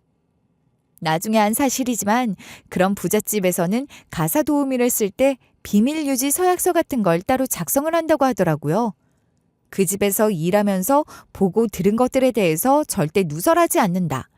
또 그 집에서 얻은 것들을 외부에 공개하지 않는다는 뭐 그런 계약 같은 거 말이에요. 제 남편이었던 놈이 지 집에서 떠들어대는 걸 몰래 한 건 그렇다 치고 사모네 집 펫 CCTV 영상까지 빼돌려서 사람들 앞에 공개한 거니까 사모가 법적으로 저를 걸고 넘어질까 봐 쫄리기도 했어요. 솔직히 말하면요. 다행히 저는 그 집에서 일하기 전에 그런 계약서 같은 건 작성하지 않았지만 사모가 빡쳐서 비싼 변호사 선임하고 달려들면 어쩌나 싶은 생각을 안 한 건 아니지만 그러더라도 어쩔 수 없다고 생각했어요. 그런 식으로 해서 제가 받아야 할 벌이 있다면 받으면 된다고 생각했고 그렇더라도 사모와 사모딸 그리고 남편 놈을 응징하고 싶다는 마음이 훨씬 더 컸습니다. 행사가 있던 날 사모는 물론이고 사모 딸년이랑 그 남편까지 머리끝에서 발끝까지 풀 착장을 하고 와서 고상하게 박수치고 앉아있다가 개망신당한 거죠. 사모나 그 딸년 갑질은 그렇다 치고 남편 놈이야말로 큰일 난 거잖아요. 지가 사모 딸년 뒤통수 치고 있었던 게 다 까발려진 거니까 말이에요. 그러니 사모 딸년은 발작하듯이 소리 지르고 사모도 아주 난리가 났어요. 남편 놈은 일단 튀고 보자는 건지 주랭랑을 치는데 가관도 그런 가관이 없는 거예요. 사람들은 수군거리고 제가 편집한 영상을 자기들 휴대폰으로 촬영하기도 하면서 알아서 2차, 3차로 알아서 퍼뜨려 주더라고요. 그 일로 사모는 그 후원회에서 제명된 건 물론이고 사모 남편이 하던 사회사업 같은 데서도 다 퇴출됐다고 해요. 게다가 사회사업 말고 일적으로도 타격이 있다고 하던데 뭐 그래봤자 그렇게 큰 부자들이 굶어 죽을 리도 없는 거죠 뭐. 금전적으로 그 사람들에게 타격을 입히는 건 애당초 거의 불가능한 거라고 생각했어요. 일단 명예를 실추시키는 데 성공했고 법적으로 처벌을 받게 해야 할 거 아니겠어요? 제가 모은 증거들로 사모와 사모딸 고소 준비를 하고 있었습니다. 그런데 사모는 이미 땅에 떨어진 명예와 팔려버린 개쪽보다 사이놈을 잡아 족칠 생각을 먼저 하더라고요. 그러니 그 와중에 저를 찾아와 그러는 거예요. 아줌마, 그러니까 그놈이 아줌마 남편이었다는 거야? 애까지 낳고 산 남편? 내가 정말 기가 막혀서. 혼인신고는 못했지만 애 낳고 같이 살았던 건 맞으니까 사실혼 관계였던 남편이에요. 저는 그 사람이 죽었다는 말만 믿고 그렇게 알고 있었고요. 아니, 이게 무슨 드라마도 아니고 어떻게 이런 일이 다 있어? 점 찍고 나타나서 다른 사람 행세하는 것도 아니고 성형수술로 얼굴을 다 뜯어고치고 다른 사람으로 산다는 게 그게 있을 수나 있는 일이야? 사망신고를 한 것도 아니고 저한테 말로만 죽었다고 하고 그렇게 산 거죠 뭐. 애당초 저랑은 법적으로 엮인 게 아무것도 없었으니 저는 그 인간이 사망신고가 된 건지 아닌 건지도 모르고 살았고요. 다 모르겠고 내가 그놈 아주 없애버릴 거야. 그러니까 아줌마가 갖고 있는 증거 다 넘겨줘요. 그 영상에 편집된 거 말고 더 있을 거 아니야. 집에 녹음기까지 설치해서 그런 거 딴 거면 그놈이 무슨 소리를 더 했는지 자료가 훨씬 더 많을 거 아니냐고. 그거 다 나한테 넘겨요. 내가 돈은 얼마든지 줄게. 아줌마가 달라는 대로 줄 테니까 증거만 나한테 넘겨줘. 증거요? 녹음 파일이라면 물론 훨씬 더 많죠. 얼마든지 드릴 수도 있고요. 그 증거를 가져가는 대가로 돈을 지불하고 싶으시다면 그것도 얼마든지 받아주고 말고요. 그런데 나는 당신네들 고소부터 할 거니까 그렇게 아세요. 고소라니? 아줌마가 고소를 한다고? 아줌마가 뭘 잘했다고 고소를 한다는 거야? 중요한 사람들 다 모인 자리에서 그렇게 개쪽을 줬으면 됐지. 그걸로 모자라다는 거야? 고소는 무슨 고소야? 당연히 그걸로 안 되죠. 망신 한번 당한 걸로 무슨 분풀이가 되겠어요. 그동안 제가 당한 게 얼만데요. 사모님이랑 사모님 딸 둘 다 폭행죄로 고소할 거예요. 웃기는 소리 하고 있네. 폭행죄라니. 지금 무슨 소리를 하는 거야? 내가 언제 아줌마를 때리기라도 했어? 폭행죄 같은 소리 하지 말고 그놈 증거 자료나 얼른 넘겨줘. 돈 때문에 그러는 거면 내가 진짜 섭섭지 않게 챙겨줄게. 아줌마 돈 때문에 남의 집 일하러 다니는 거잖아. 지금 이러는 것도 다 돈 때문에 그러는 거 아니야? 그러니까 내가 돈으로 갚아준다고. 그럼 된 거 아니야? 무슨 폭행죄 어쩌고 하면서 말도 안 되는 소리를 하는 거야. 고소한다 그러면 응? 덜컥 겁부터 먹을 줄 알았어? 나이 많다고 무시하는 거야 뭐야? 지금 이렇게 하시는 것도 폭행이에요. 직접적으로 때려서 물리적 상해를 입혀야 그것만 폭행죄가 되는 줄 아세요? 언어폭력도 심각한 폭력이라고요. 몸에 생긴 상처는 치료받으면 낫고 시간이 흐르면 아물기라도 하죠. 마음에 입은 상처는 평생 가는 건데 그것도 모르세요? 어머머머, 이 아줌마가 사람 잡겠네. 내가 무슨 언어폭력을 했다고 그래? 집에서 사람 부리면서 나만큼 안 하는 사람도 어디 있어. 그리고 내가 말했잖아. 그런 것까지 다 감안해서 월급 많이 주는 거라고 말이야. 아줌마도 다 알고 동의했으니까 우리 집에서 일한 거면서 이제 와서 이렇게 딴소리를 하면 곤란하지? 고소? 할 테면 어디 한번 해봐. 내가 고소당할 정도로 아줌마한테 잘못한 게 없어. 자기 잘못에 대해서 전혀 인지하고 있지도 않다는 건 법정에서 아주 불리하게 작용할 거니까 미리 비싼 변호사도 선임하시고 법정에서 어떻게 해야 하는지 교육도 좀 받고 그러세요. 아마 저한테 진정성 있는 사과를 하는 모습을 보이라고 할걸요? 그래. 아주 이것저것 조사도 많이 하고 준비를 철저하게 했나 봐. 그래. 어디 내가 정말 고소당할 정도로 잘못한 게 있는지 법정에서 따져보자고. 특히 저한테 집안에 있는 화장실 사용을 못하게 한 건 정말 심각한 폭력이에요. 아세요? 그것 때문에 스트레스가 얼마나 심했다고요. 방광염까지 걸렸어요. 내가 무슨 흑인 노예도 아니고 인종차별이에요 뭐예요? 건강에도 큰 피해를 입혔지만 정신적으로도 받은 상처도 말로 할 수 없다고요. 그건 정말 특별히 중대한 범죄라고요. 아니, 내가 우리 집 화장실을 못 쓰게 문을 잠궈 놓기로 했어? 아줌마가 거기 들어가는 걸 막으려고 다리를 묶어두기로 했어. 그 정도로 심각했으면 그냥 썼으면 됐잖아. 이제 와서 이런 식으로 나한테 다 뒤집어 씌우면 곤란하지? 그러니까 시시비비는 법정에서 가리자고요. 사모님은 물론이고 사모님 딸까지 저한테 그동안 일상처럼 행했던 갑질이 얼마나 나쁜 건지, 그게 범죄가 되는지 안 되는지 판사님한테 가서 물어보자고요. 제 앞에서는 끝까지 잘못을 인정하지도 않았고 사과 비슷한 것도 하지 않으며 뻔뻔하고 당당했던 사모지만 막상 소송이 시작되고 법정에 서니 판사 앞에서는 제게 잘못했다는 말을 하기는 하더라고요. 근데 그 모습이 누가 봐도 진정성이 없고 영혼 없이 하는 사과라는 게 보였어요. 오죽하면 판사가 써주는 거 그대로 읽지 말고 진심을 담아서 말하라고 했을까요? 결국 사모와 그 딸은 상습 폭행죄와 업무방해죄 같은 항목으로 처벌받게 할 수 있었습니다. 판사한테 미운 털까지 박혔지만 실형까지 살게 하지는 못했고 집행유예를 받긴 했는데 어쨌거나 고소가 진행되는 법정에서 사모와 딸년의 실체는 한 번 더 까발려지게 된 거죠. 특히 그 딸년은 법정에서도 정신을 못 차리고 막말을 한 덕분에 판사님도 열이 어지간히 받으셨거든요. 큰 기사는 아니지만 작은 기사로 지역 신문과 인터넷 신문에 보도되기도 했어요. 그러니 사모를 아는 사람들한테는 다 알려진 거나 다름없죠. 그렇게 실체가 드러난 사모는 더 이상 고상한 척하면서 살지는 못할 겁니다.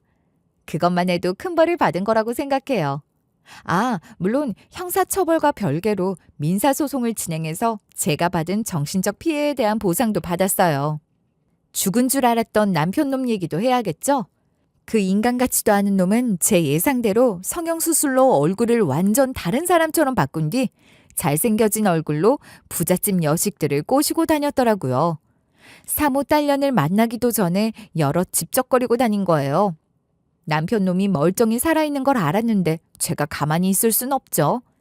남편과 저의 관계는 사실혼으로 인정받을 수 있는 조건이 차고 넘치기에 이혼 소송을 진행할 수 있었습니다. 그러니 위자료는 물론이고 제 이름으로 받은 대출에 대해서도 남편의 책임을 물을 수 있었어요.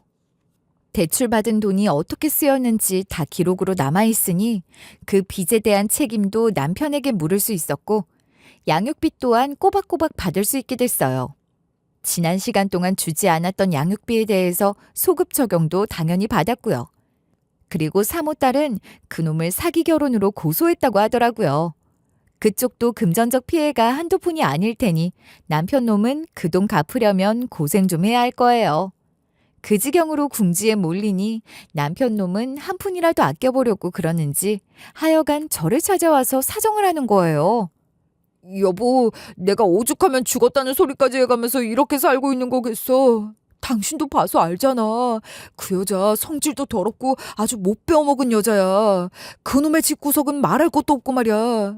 대충 챙길 거 챙겨서 이혼하려고 했는데 아이씨, 내가 이렇게 얼굴까지 다 뜯어고치고 돈 많은 여자들한테 투자 잘 받아서 내 사업 일으키고 나면 당신이랑 우리 아들 다 책임지려고 했어. 정말이야. 지나가던 개가 웃겠다. 뭐? 책임을 져? 같이 사는 동안에도 책임감이라고 눈꼽만큼도 없던 인간이 그렇게 세상에 없는 사람인 것처럼 잘만 살아놓고 무슨 헛소리를 하는 거야? 내가 그 말을 믿을 것 같아? 거짓말도 좀 그럴듯한 거짓말을 해. 진짜야. 정말이라니까. 성형수술이 그게 보통 힘든 게 아니더라고. 수술 받고 회복하는 동안 생고생을 하면서 내 생각은 오로지 하나였어. 조금만 참고 내 사업 일으켜서 가장 노릇 잘하고 살아야겠다. 그거였거든. 진짜야. 믿어줘. 웃기는 소리 작작해. 그 말을 믿을 사람이 어디 있니? 다 네가 벌인 일이니 책임도 네가 져야지. 어쩔 거야. 내가 너를 왜 도와주니? 너한테 더 받아낼 수 있는 건 없는지 알아보는 중이야. 받아낼 수 있을 만큼 악착같이 다 받아낼 거라고. 내가 마음 약해져서 너 같은 인간을 받아주거나 도와주는 일 따위는 절대 일어나지 않을 거니까 꿈 깨. 꿈 깨고 뭘 하든 돈 벌어서 나한테 줘야 할 돈이나 제대로 갚아. 알겠어? 가사 도우미 일은 그만뒀어요. 빚에 허덕이던 것에서 벗어났으니 착실하게 일해서 번 돈으로 제 아들 잘 키우면서 떳떳하게 살아갈 생각입니다. 그럼 부잣집에 일하러 다니면서 이 사람들은 어떻게 이렇게 부자가 됐나? 나도 그렇게 부자로 살고 싶다. 그런 생각을 안 한 게 아니지만 지금은 생각이 많이 바뀐 것 같아요. 돈이 아무리 많으면 뭐 하나요? 사람답게 살면서 소소한 행복을 누리고 사는 게 훨씬 더 행복하다고 생각해요. 여러분도 그렇게 생각하지 않으시나요? 제 얘기 끝까지 들어주셔서 정말 감사드리고요. 오늘도 작은 일에 감사하는 하루 되시길 바랄게요. 작지만 확실한 행복, 오늘도 누리자고요. 감사합니다.